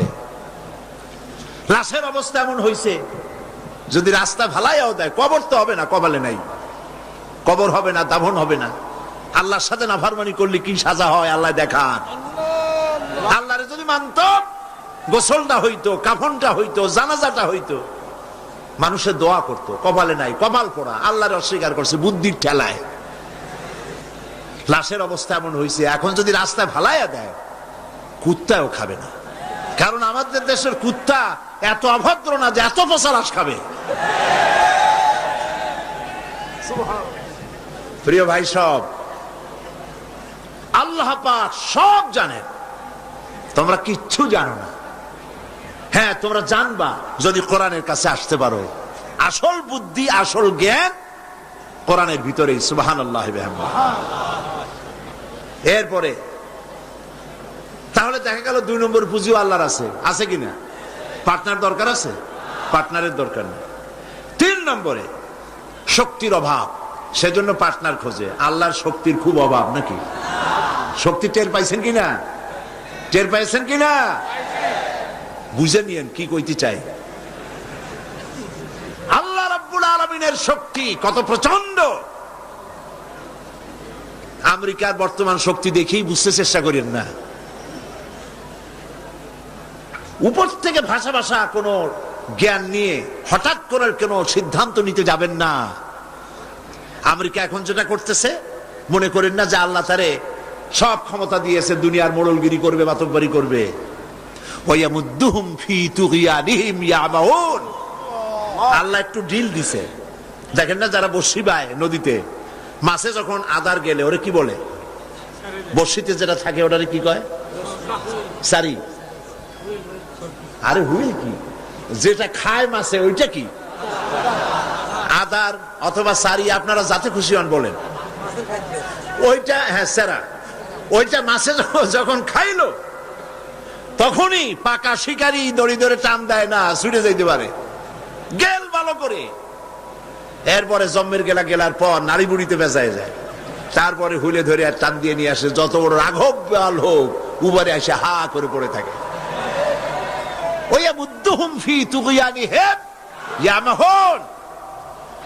আল্লাহ পাক ঢিল দিয়ে দিছেন, হাত লম্বা করে দিছে। আফগান মারতেছে আমেরিকা বসে, হাত এত লম্বা। আফগান মারতেছে, কাশ্মীর মারতেছে, প্যালেস্টাইন মারতেছে, সোমালিয়া মারতেছে। আল্লাহ পাক ঢিল দিয়ে দিয়েছে। এরপরে যখন আল্লাহ ধরবে, রাশিয়া এরকম শেষ ছিল না, জনমের সাথা শেষ ছিল কিনা? আল্লাহ টাইট করছে, করছে কিনা? সুবহানাল্লাহ। বিনা যুদ্ধে চিৎপটাং, কোন যুদ্ধ বুদ্ধ লাগে নাই। কেমনে কেমনে মরা লাশের গাও দিয়া গোস্ত যেমন খুইসা খুইসা পড়ে, সোভিয়েত ইউনিয়ন খুইসা খুইসা পয়সা শেষ। আছে অস্তিত্ব? আল্লাহ পাক যখন ধরবেন, ইন্না বাতশা রাব্বিকা লাশাদীদ, আল্লাহ পাক যখন ধরবেন, তার পাকড় থেকে বাঁচাইতে পারে এমন ক্ষমতা আকাশেও কারো নাই, জমিনেও কারো নাই। সেই জন্য ক্ষমতার পুরাটা মালিক হচ্ছেন কে? আল্লাহ। এই কারণেই এই দুর্বলতার, এই ত্রিবিধ দুর্বলতার কারণে মানুষের পার্টনারশিপ বিজনেস করতে হয়, পার্টনার অংশীদার খুঁজতে হয়। আল্লাহর কোনো পার্টনারের কোনো প্রয়োজন নাই, আল্লাহর কোনো পার্টনার প্রয়োজন নাই, দরকার নেই। শিরক, সর্বাবস্থায় শিরক থেকে বাঁচতে হবে। মানুষ, আমাদের দেশের মানুষেরা না বুঝে সওয়াবের নিয়তি শিরক করে বসে। নাউজুবিল্লাহ বলে সওয়াবের নিয়তে শিরক করে। হযরতে বড় পীর আব্দুল কাদের জিলানী রাহমাতুল্লাহ আলাইহির নামে কত দুরূদ বানাইছে। ইয়া আব্দুল কাদের জিলানী শাইয়ান লিল্লাহ। নাউজুবিল্লাহ বলবেন না? নাউজুবিল্লাহ বলবেন না? হযরত বড় পীর আব্দুল কাদের জিলানী রাহমাতুল্লাহ আলাইহি নিঃসন্দেহে আল্লাহর মাহবুব বান্দা, বড় ওলি, পীরে কামেল, মাহবুবে সুবহানী আমরা তাকে বলি। কিন্তু ইয়া আব্দুল কাদের জিলানী শাইয়ান লিল্লাহ, হে আব্দুল কাদের জিলানী আপনি আমাদেরকে কিছু দেন, সাহায্য করেন। নাউযুবিল্লাহি মিন যালিক। যারা এই যত দুরূদ পড়ে তারা জাহিল, জাহিল, জাহিল। এই ধরনের দরুদ যারা শিক্ষা দেয় তারাও জাহিল।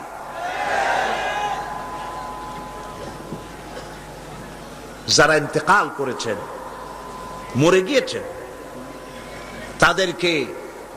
তাদের কাছে কিছুই চাওয়া যাবে না, চাইতে হবে কেবলমাত্র কার কাছে? কার কাছে? এই জন্য আল্লাহ রাব্বুল আলামিন কোরআনে কারীমের মধ্যে বলেছেন, লা তুশরিক বিল্লাহ ইন্নাশ শিরকা লাযুলমুন আযীম। কথাটা আসলে হযরত লোকমান হাকিমের। তিনি তার ছেলেকে বুঝাচ্ছেন, ছেলেকে যতগুলি নসিহত তিনি করেছেন। সূরা লোকমানের তাফসীর করছিলাম না কেন, মনে আছে আপনাদের? হযরত লোকমান হাকিম ছেলেকে যেসব নসিহত করেছিলেন, এই সব নসিহত শুধু কিতাবে কোরআনে লিখে থাকার জন্য নয়, এই নসিহতগুলি আমরাও যেন আমল করি আর আমাদের সন্তানদেরকেও যেন আমল করাই। ছেলেকে বুঝাবেন, স্ত্রীকে বুঝাবেন। আল্লাহ পাক সাফ করে বলছেন, লা তুশরিক বিল্লাহ, আল্লাহর সাথে কাউকে শরীক স্থাপন করো না। ইন্নাশ শিরকা লাযুলমুন আযীম, প্রকৃতপক্ষে শিরক হচ্ছে বড় জুলম, অত্যাচার। এটা হলো জুলম। এ শব্দের ব্যাখ্যা হচ্ছে ওয়াজউল শাই ফি গায়রি মুহাল্লি, যে জিনিস যেখানে রাখা সেটা সেখানে না রেখে আরেক জায়গায় রাখার নামই হলো জুলম করা। টুপি তো মাথায় শোভা পায়, টুপি কোথায় রাখবেন? কিন্তু হাঁটুর উপরে যদি রাখেন তাহলে টুপির উপরে জুলুম করা হয়। টুপি মাথায় রাখবেন, টুপি দিয়া যদি বাজার করে আনেন তরি তরকারি, তাহলে টুপির উপরে কি করা হবে? জুলম করা হবে। নৌকা চলে পানি দিয়া, কিন্তু রাস্তার উপরে যদি টানায় রাখেন তাহলে নৌকার উপরে কি করা হইল? জুলুম করা হইল। সোজা কথা। চশমা নাকের উপরে রাখাবার জন্য, কিন্তু চশমা যদি মাথার উপরে ভালায় থন তাহলে চশমার উপরে কি করা হইল? জুলুম করা হইল। যেই সব জিনিস, যেসব শক্তি আল্লাহ রাব্বুল আলামিনের, সেইগুলি মানুষের কাছে চাওয়া, অদৃশ্য কোনো কিছুর কাছে চাওয়া, এটাই হচ্ছে শিরক, এটাই হলো জুলম। এর অর্থ এই নয় যে মানুষের কাছে টাকা চাইলে সেটা শিরক হবে, মানুষের কাছে ধার চাইলে শিরক হবে, এর অর্থ কিন্তু এটা নয়। অদৃশ্য থেকে কোনো কিছু সাহায্য পাওয়ার আশায় চাওয়া আল্লাহ ছাড়া অন্যের কাছে, এটার নাম, কথা বুঝে আসছে কিনা? এই জন্য এগুলির সামনে নিজেরা মূর্তি বানানো, মূর্তির সামনে মাথা নত করা, পীরের মাজারে গিয়ে কিছু চাওয়া, এগুলি হচ্ছে শিরক। এগুলি আপনি কেন চান? আপনার দিলের ধারণা যারা চায় যেখানে গেলে কিছু পাওয়া যাবে। মনে রাখবেন, বহুত মাজার আছে যেই মাজারে কোনো মুদ্দারি নাই। সাইনবোর্ড একটা লাগাই দিয়েছে, সাইনবোর্ড একটা লাগানো আছে পয়সা আদায় করার জন্য। মাজারগুলি মানুষের ধর্মীয় অনুভূতিতে আঘাত লাগায়া ধর্মীয় অনুভূতিতে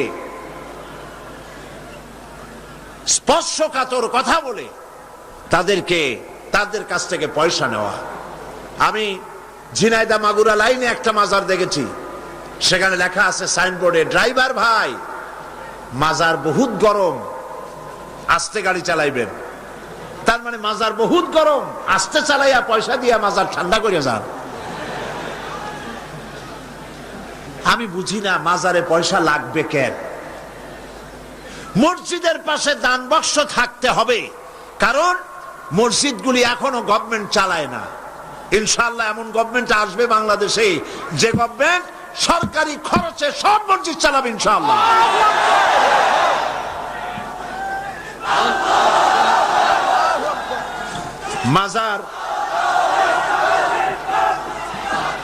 মাজারে চান্দার বাক্স কেন? মাজারে পয়সা দেব কেন? এই প্রশ্ন বুদ্ধিমানদের মাথায় আসা উচিত। কেন দেব? যিনি ইন্তেকাল করেছেন ওনার কি এখন টাকার প্রয়োজন? বলেন আপনারা। শীত বস্ত্র উনি কিনবেন? কোনো কিছু খাবেন?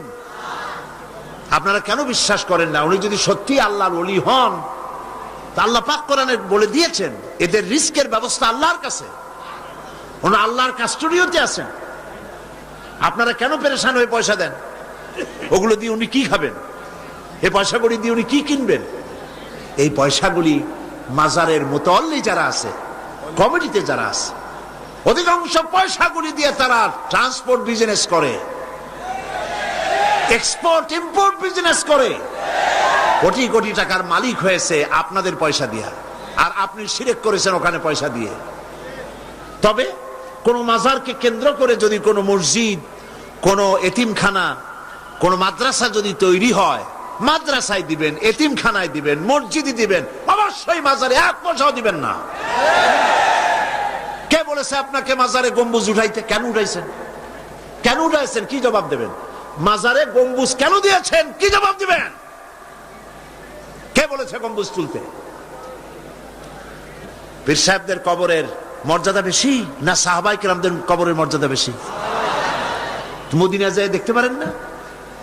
সাইয়্যিদুশ শুহাদা হযরত হামজা রাদিয়াল্লাহু তাআলা আনহু, দুনিয়ার সব ওয়ালি আলেম ওলামা যদি এক জায়গায় হয়, হযরত হামজার একখানা হাতের সমান হবে? হবে? সেই মাজারে তো কোনো গম্বুজ নাই। হযরতে ইবনে মাসউদ রাদিয়াল্লাহু তাআলা আনহু, হযরত ইবনে আব্বাস রাদিয়াল্লাহু তাআলা আনহু, হযরত আবু সাঈদ খুদরি রাদিয়াল্লাহু তাআলা আনহু, হযরত উসমান রাদিয়াল্লাহু তাআলা আনহু, অন্তত 10,000 সাহাবীর মাজার তো জান্নাতুল বাকিতে রয়েছে। একটা গম্বুজ নাই, একটা চাদর নাই, একটা আগরবাতি নাই, একটা মোমবাতি নাই। আপনারা কেন এইসব করেন? কে কি বললো আপনারা কেন শুনবেন? জেহেন সাফ করে নেবেন। কোরআনে জানাই, হাদিসে জানাই, মানি না, মানবো না। ঠিক কিনা বলেন? কোরআনে জানাই, হাদিসে জানাই, এই কথা বলার জন্য যদি হিন্দুস্তান থেকে কোনো পীর আসে, মানবো তার কথা? যদি পাকিস্তান থেকে কোনো পীর আসে, মানবো? যদি চীন থেকে, সৌদি আরব থেকে কোনো বুজুর্গ আসে, মানবো? সাফ কথা। তুমি পীর যে দেশের হও, তুমি আলেম যে দেশের হও, কোরআন হাদিসে জানাই, মানি না, মানি না, মানি না। এটার নামই হলো ইসলাম। এটার নাম কি? এটার নাম আকীদা। এই আকীদা সাফ করতে হবে। মুসলমানদের এই আকীদা সাফ হতে হবে। এই আকীদা যদি সাফ হয় তাহলেই আমরা বাঁচতে পারবো। কথা বুঝতে পেরেছেন? কথা বুঝে আসছে? বলছিলাম বহুত মাজার আছে, মুদ্দান নাই। বহুত মাজার এমন আছে, মুদ্দান নাই। এক কিতাবে আসছে এরকম, একজন পীর সাহেব, তার বাড়িতে এক মাজার এবং বাড়িতে ওরস হয়। তার মুরিদও বাড়িতে একটা মাজার হইছে এবং সে ওরস করে। অন্যান্য মুরিদরা এসে পীর সাহেবরে বললো যে আপনার এই মাজারে, আপনার বাড়িতে আর কি লোক হয়, আর এই মাজারে আর কত লোক আসে? আপনার মুরিদের বাড়ি যায় দেখেন, ওরসে কত লোক, আর কি পরিমাণ মানুষ পয়সা করি সেখানে দেয়, ওই মাজার গরম বেশি। পীর সাহেব চিন্তা করলো ওই লোকটা তো আমার কাছে মুরিদ হয়েছে, ও মাজার পাইল কই? ওই মুরিদে রাতের বেলা ডাইকে নিয়ে কয়, বেটা সত্যি কথা বল, মাজার পাইছো কই? কয় হুজুর মাজার টাজার কি, আপনার কাছে মুরিদ হইলাম, আপনি একটা গাধা দিলেন আমারে, ওই গাধাটা নিয়ে ব্যবসা বাণিজ্য করে কিছু পয়সা পাতি হয়েছিল, হঠাৎ করে গাধাটা মরে গেল, এখন আমি যাই কই? বহুত মুসিবতে পড়ে গেছি।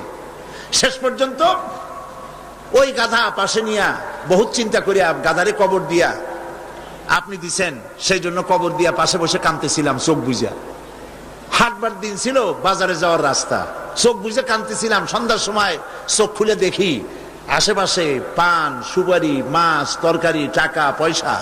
তার মানে লোকেরা যাচ্ছে, মাজার দেখে মনে করছে নতুন কোন পীরের মাজার বোধ হয়, তো যে যার কাছে যা ছিল একটু একটু করে দিয়ে গেছে, অনেক হয়েছে। তারপরে এসে ভিড় জমলো। এরপরে কি করব, বহুত চিন্তা ভাবনা করে একটা সাইনবোর্ড লাগাই দিলাম, হযরত গেদা শাহ রহমতুল্লাহ আলাইহির মাজার। পীর সাহেব বললেন, খারাপ হয় নাই, আমি যে তোমারে গাদাটা দিছিলাম ওইটার মায়ের কবর হলো আমার বাড়িতে।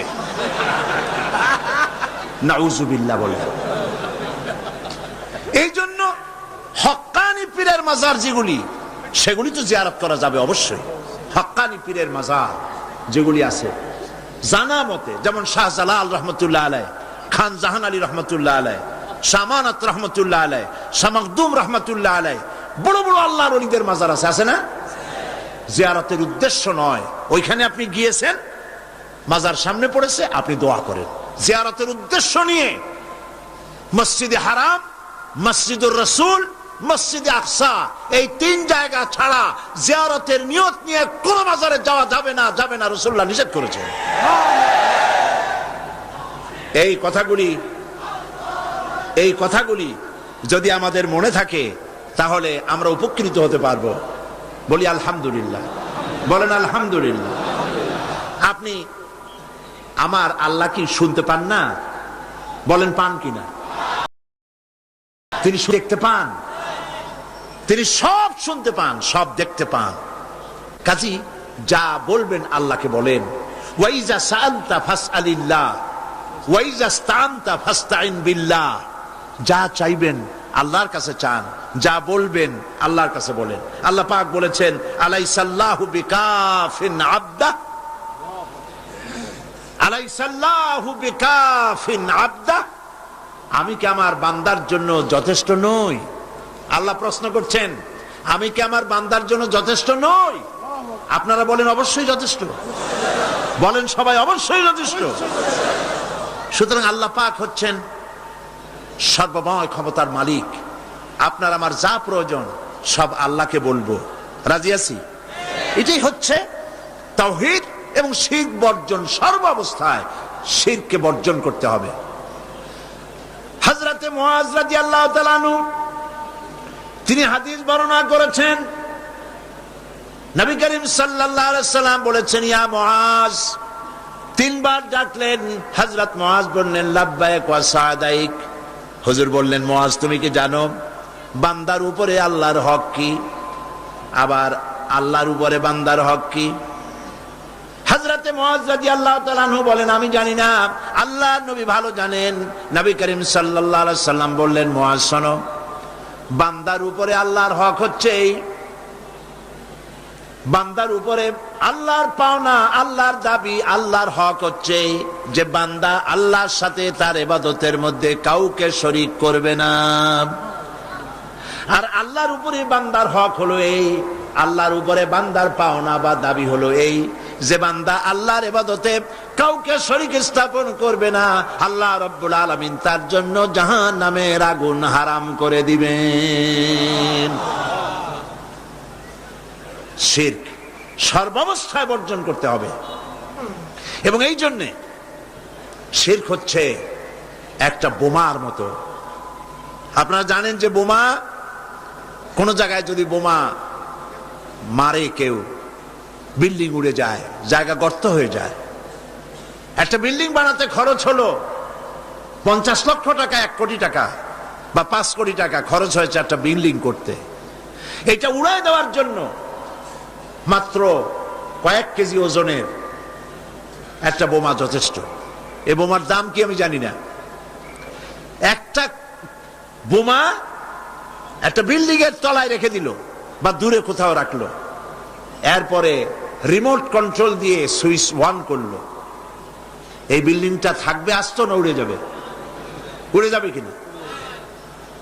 50 কোটি টাকা খরচ করা বিল্ডিংটি সামান্য কয়েক হাজার টাকা দামের একটা বোমা বিস্ফোরণের সঙ্গে সঙ্গে বিল্ডিংটা যেভাবে হাওয়ায় মিলিয়ে যায়, অনুরূপ ভাবে কিয়ামতের দিন শিরক মিশ্রিত আমলনামা নিয়ে যে সব বান্দা আল্লাহর দরবারে হাজির হবে, ওদের ব্যাপারে রব্বুল আলামিন বলেন, ওয়াকাদিমনা ইলা মা আমিলু মিন আমালিন ফাজআলনাহু হাবাআম মানসুরা।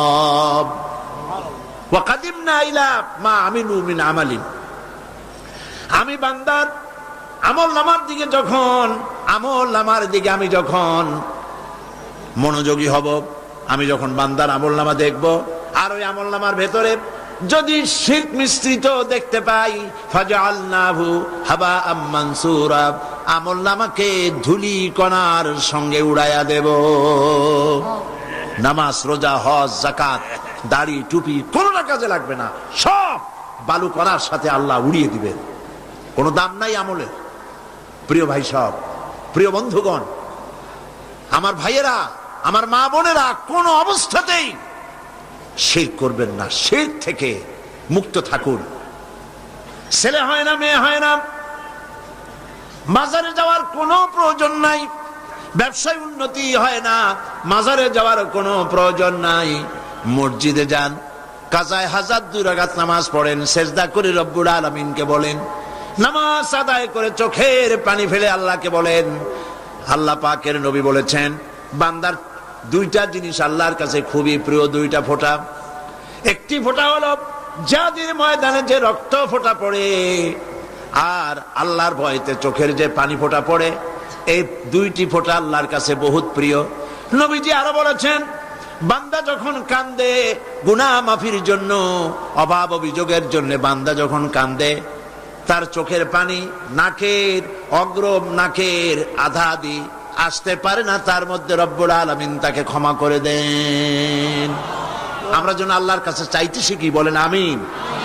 আল্লাহ রব্বুল আলামিনের কাছে আমাদের যা প্রয়োজন, গায়ব থেকে সাহায্য পাওয়ার জন্য যা প্রয়োজন, কাকে বলবো? আল্লাহ পাককে বলবো। ঈমানকে সালিট করতে হবে।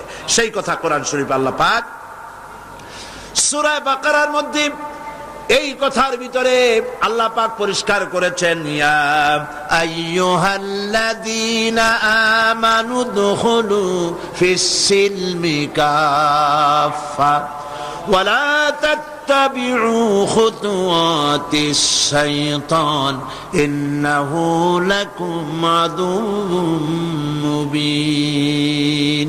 হে বিশ্বাসীরা, উদখুলু ফিস-সিলমি কাফা, 16 আনা মুসলমান হও, পরিপূর্ণ মুসলমান হও, ইসলামের মধ্যে পরিপূর্ণ দাখিল হয়ে যাও। একদিকে দাবি করবে মুসলমান, অন্যদিকে অমুসলিমদের মতো তোমাদের আকীদা, তোমাদের চাল চলন এভাবে যদি হয়, তাহলে ইসলামে পরিপূর্ণভাবে দাখিল হওয়া হবে না। শুধু নামাজ, রোজা, হজ, যাকাত করি ইসলামে পরিপূর্ণ প্রবেশ করা যাবে না। জীবনের প্রত্যেকটি দিক ও বিভাগ হতে হবে আল্লাহর হুকুম মাফিক, নবীর প্রদর্শিত পথে। কথা বুঝে আসছে আপনাদের? কথা বুঝে আসছে? মুসলমান দাবি করলেই মুসলমান হওয়া যাবে না। জীবনের প্রত্যেকটি ক্ষেত্র ইসলামের মধ্যে ঢুকাইতে হবে, অর্থাৎ ইসলাম অনুযায়ী আমার জীবন পরিচালিত করতে হবে। আমি যেটাই করব আমি খুঁজবো এর মধ্যে আল্লাহর রেজামন্দি আছে কিনা, আমার নবীর রেজামন্দি আছে কিনা। আল্লাহ রসুলের অনুমতি ব্যতি রেখে, তাদের আনুগত্য ব্যতি রেখে আমরা অন্য কোনোটাই করতে পারি না। আল্লাহ পাক এই কথাগুলি আমাদেরকে বোঝার তৌফিক দান করুন, বলি আমিন। জোরে সরে পড়েন, লা ইলাহা ইল্লাল্লাহ, লা ইলাহা, আরো জোরে, লা ইলাহা ইল্লাল্লাহ, লা ইলাহা ইল্লাল্লাহ, লা ইলাহা ইল্লাল্লাহ। ইল্লাল্লাহু মুহাম্মাদুর রাসূলুল্লাহ। আমরা এখন মোনাজাত করব, এখন মোনাজাত করব। মোনাজাত ad-du'a mukhul ইবাদা, দোয়া হচ্ছে ইবাদতের মগজ। আল্লাহর কাছে আমরা আমাদের আরতি জানাবো, মোনাজাত করব, সেই দোয়ায় আমরা শামিল হব, আর বা জামাতে শান নামাজ পড়বো। এত বড় জামাত এখন কি চট্টগ্রামের কোন মসজিদে পাওয়া যাবে? আর এটা কি সম্ভব এত বড় জামাত হওয়া? আমরা জামাতে নামাজ আদায় করব, আল্লাহ যেন তৌফিক দেন, বলেন আমিন। মোনাজাতের পর আজান হবে, বা জামাত নামাজ হবে, নামাজে আপনারা শরীক হবেন। আজকেও দুইজন অমুসলিম ইসলাম কবুল করার জন্য এসেছেন, তাদেরকে উৎসাহ দেন, তাদের জন্য দোয়া করেন, আল্লাহ পাক যেন তাদেরকে কবুল করেন, বলেন আমিন। আপনাদের ভিতর থেকে যারা দাঁড়ায়, আপনারা নিজেরা তাদেরকে বসায় দেন। একই আশ্চর্য কথা, দুজন অমুসলিম, একজনের নাম সুনীল রায়, পিতা মৃত রজনী রায়, বাড়ি কাটিরহাট, হাটহাজারী, চট্টগ্রাম। আর একজনের নাম অসীম বড়ুয়া, পিতা কল্যাণ মিত্র বড়ুয়া, গ্রাম হোয়ারাপাড়া, রাউজান, চট্টগ্রাম। এই দুইজন, প্রথম জন সুনীল রায়, তার নাম পছন্দ করেছে মোহাম্মদ খলিলুর রহমান। দ্বিতীয় জন, তার নাম পছন্দ করেছেন মোহাম্মদ মাসুম বিল্লাহ। এই দুজন এখন ইসলাম কবুল করছে। কই আর একজন? কই? ও মাশাআল্লাহ, কাছে আসো, একটু জোরে জোরে পড়তে হবে। লা ইলাহা ইল্লাল্লাহু মুহাম্মাদুর রাসূলুল্লাহ। আল্লাহ ছাড়া কোনো ইলাহ নাই, উপাস্য নাই। মুহাম্মদ সাল্লাল্লাহু আলাইহি ওয়াসাল্লাম আল্লাহর প্রেরিত রাসূল। আশহাদু আন লা ইলাহা ইল্লাল্লাহু ওয়াহদাহু লা শারীকা লাহু ওয়া আশহাদু আন্না মুহাম্মাদান আবদুহু ওয়া রাসূলুহু। আমি সাক্ষ্য দিচ্ছি আল্লাহ ছাড়া কোন ইলাহ নাই, কোন উপাস্য নাই, তিনি এক, তিনি একক, তার কোনো অংশীদার নাই। আমি আরো সাক্ষ্য দিচ্ছি মুহাম্মদ সাল্লাল্লাহু আলাইহি ওয়াসাল্লাম আল্লাহর বান্দা এবং তার প্রেরিত রাসূল। বলো আসসালামু আলাইকুম। সবাই বলেন ওয়ালাইকুম আসসালাম। আমরা না, আর বলতে হবে না, আমরা এই দুইজন নতুন মুসলমান আমাদের ভাই, বলেন আলহামদুলিল্লাহ। আল্লাহ যেন তাদের ইসলামী জীবন যাপনের, সুন্দরভাবে ইসলামী জীবন যাপনের তৌফিক দেন, বলেন আমিন। এবং ইসলাম কবুল করার কারণে কোনো অসুবিধা, ঘটনা, দুর্ঘটনা, নানান রকমের অসুবিধা থেকে আল্লাহ পাক যেন তাদেরকে হেফাজতে রাখেন এবং আল্লাহ পাক যেন তাদেরকে খাঁটি মুমিনে পরিণত করে দেন। ইসলাম কবুল করার কারণে এই বিশাল লাখো জনতার পক্ষ থেকে আমি তাদেরকে আলিঙ্গন করছি।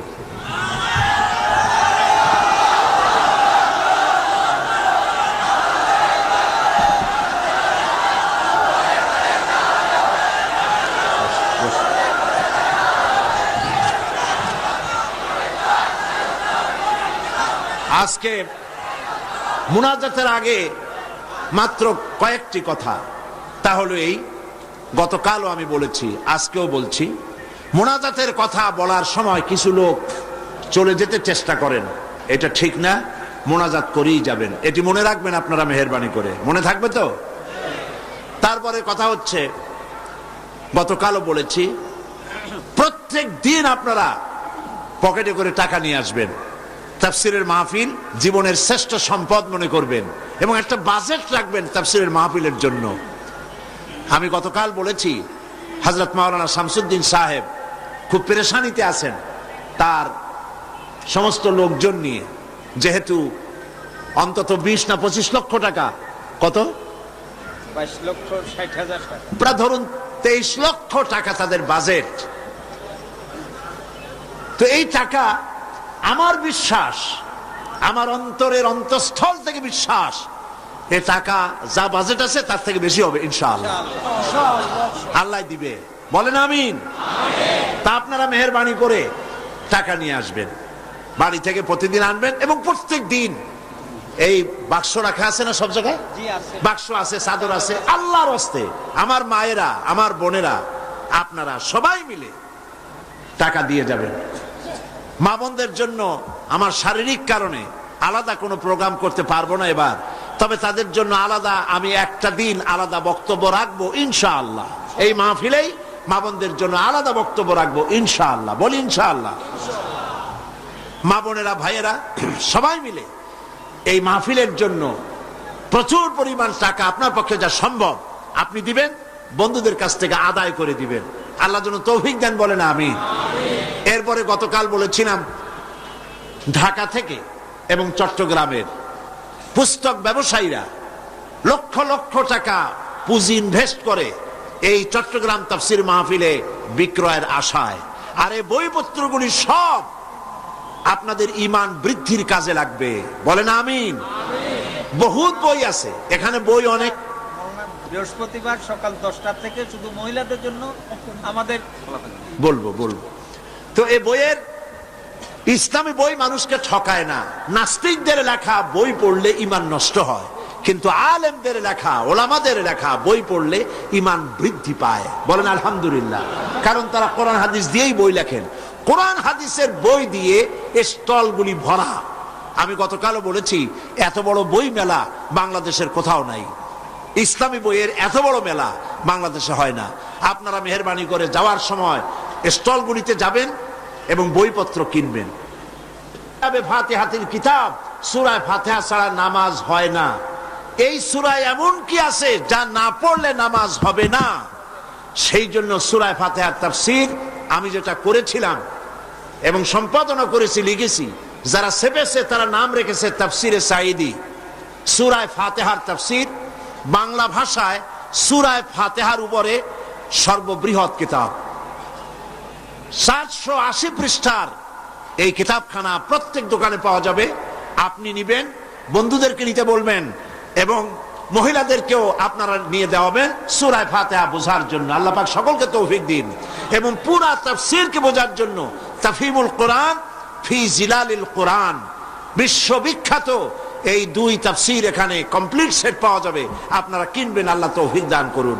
আর মহিলাদের জন্য আগামী বৃহস্পতিবার সকাল 10টা থেকে নিয়ে 12টা পর্যন্ত 2 ঘন্টা শুধু মহিলাদের জন্য বই পুস্তক খরিদের জন্য সুযোগ করে দেওয়া হবে। আল্লাহুম্মা আমিন।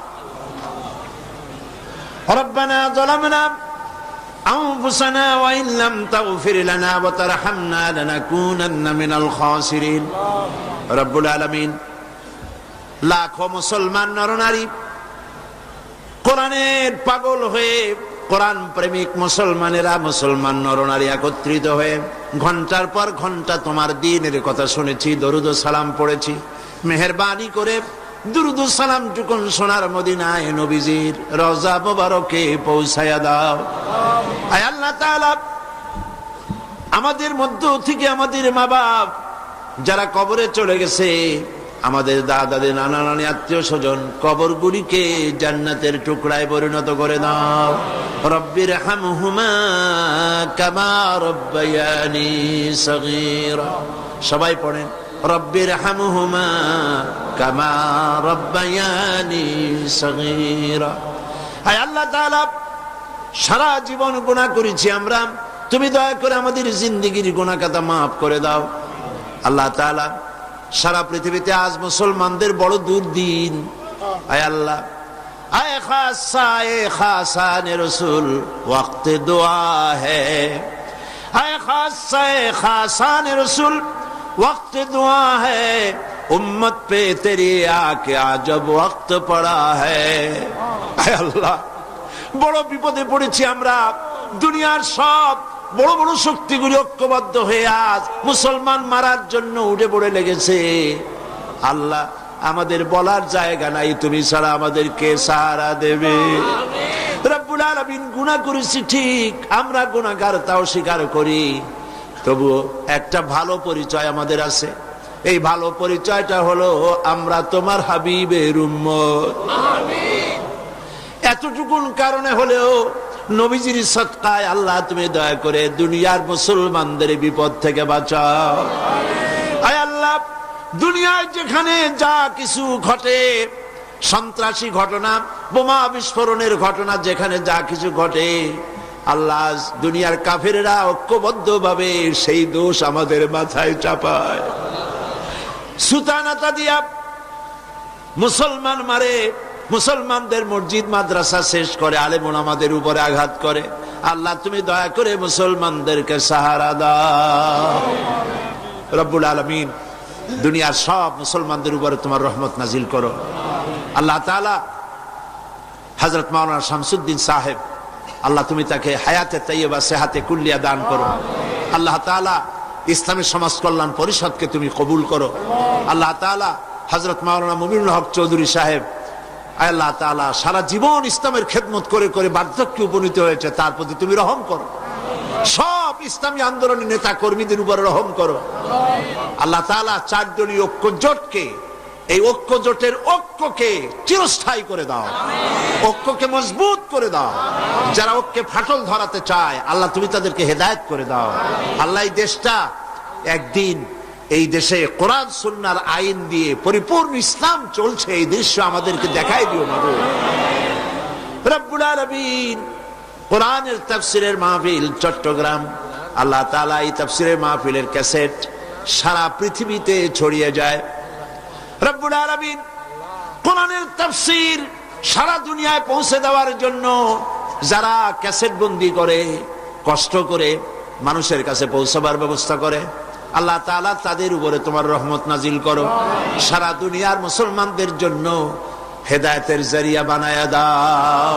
হায় আল্লাহ তাআলা, আমরা থাকবো না, আমরা যারা আছি আমরা থাকবো না, কিন্তু তাফসীরের মাহফিল কিয়ামত পর্যন্ত চট্টগ্রামে স্থায়ী করে দিও। রব্বুল আলামিন, বহু টাকার প্রয়োজন, আল্লাহ তাআলা তোমার ধনাঢ্য ব্যক্তিদের দিল খুলে দাও।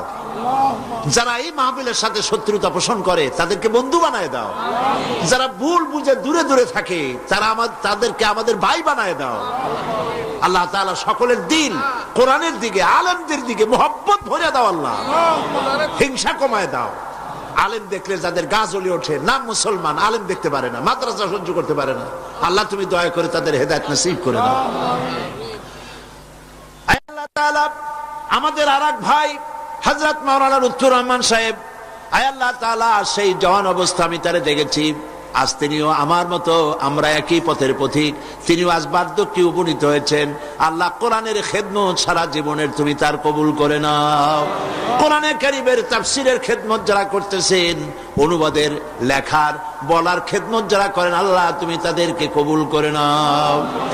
ربنا تقبل منا إنك أنت السميع العليم وتب علينا إنك أنت التواب الرحيم سبحان ربك رب العزة عما يصفون وسلام على المرسلين والحمد لله رب العالمين وجعل آخر كلمة عند الموت لا إله إلا الله محمد رسول الله. السلام عليكم.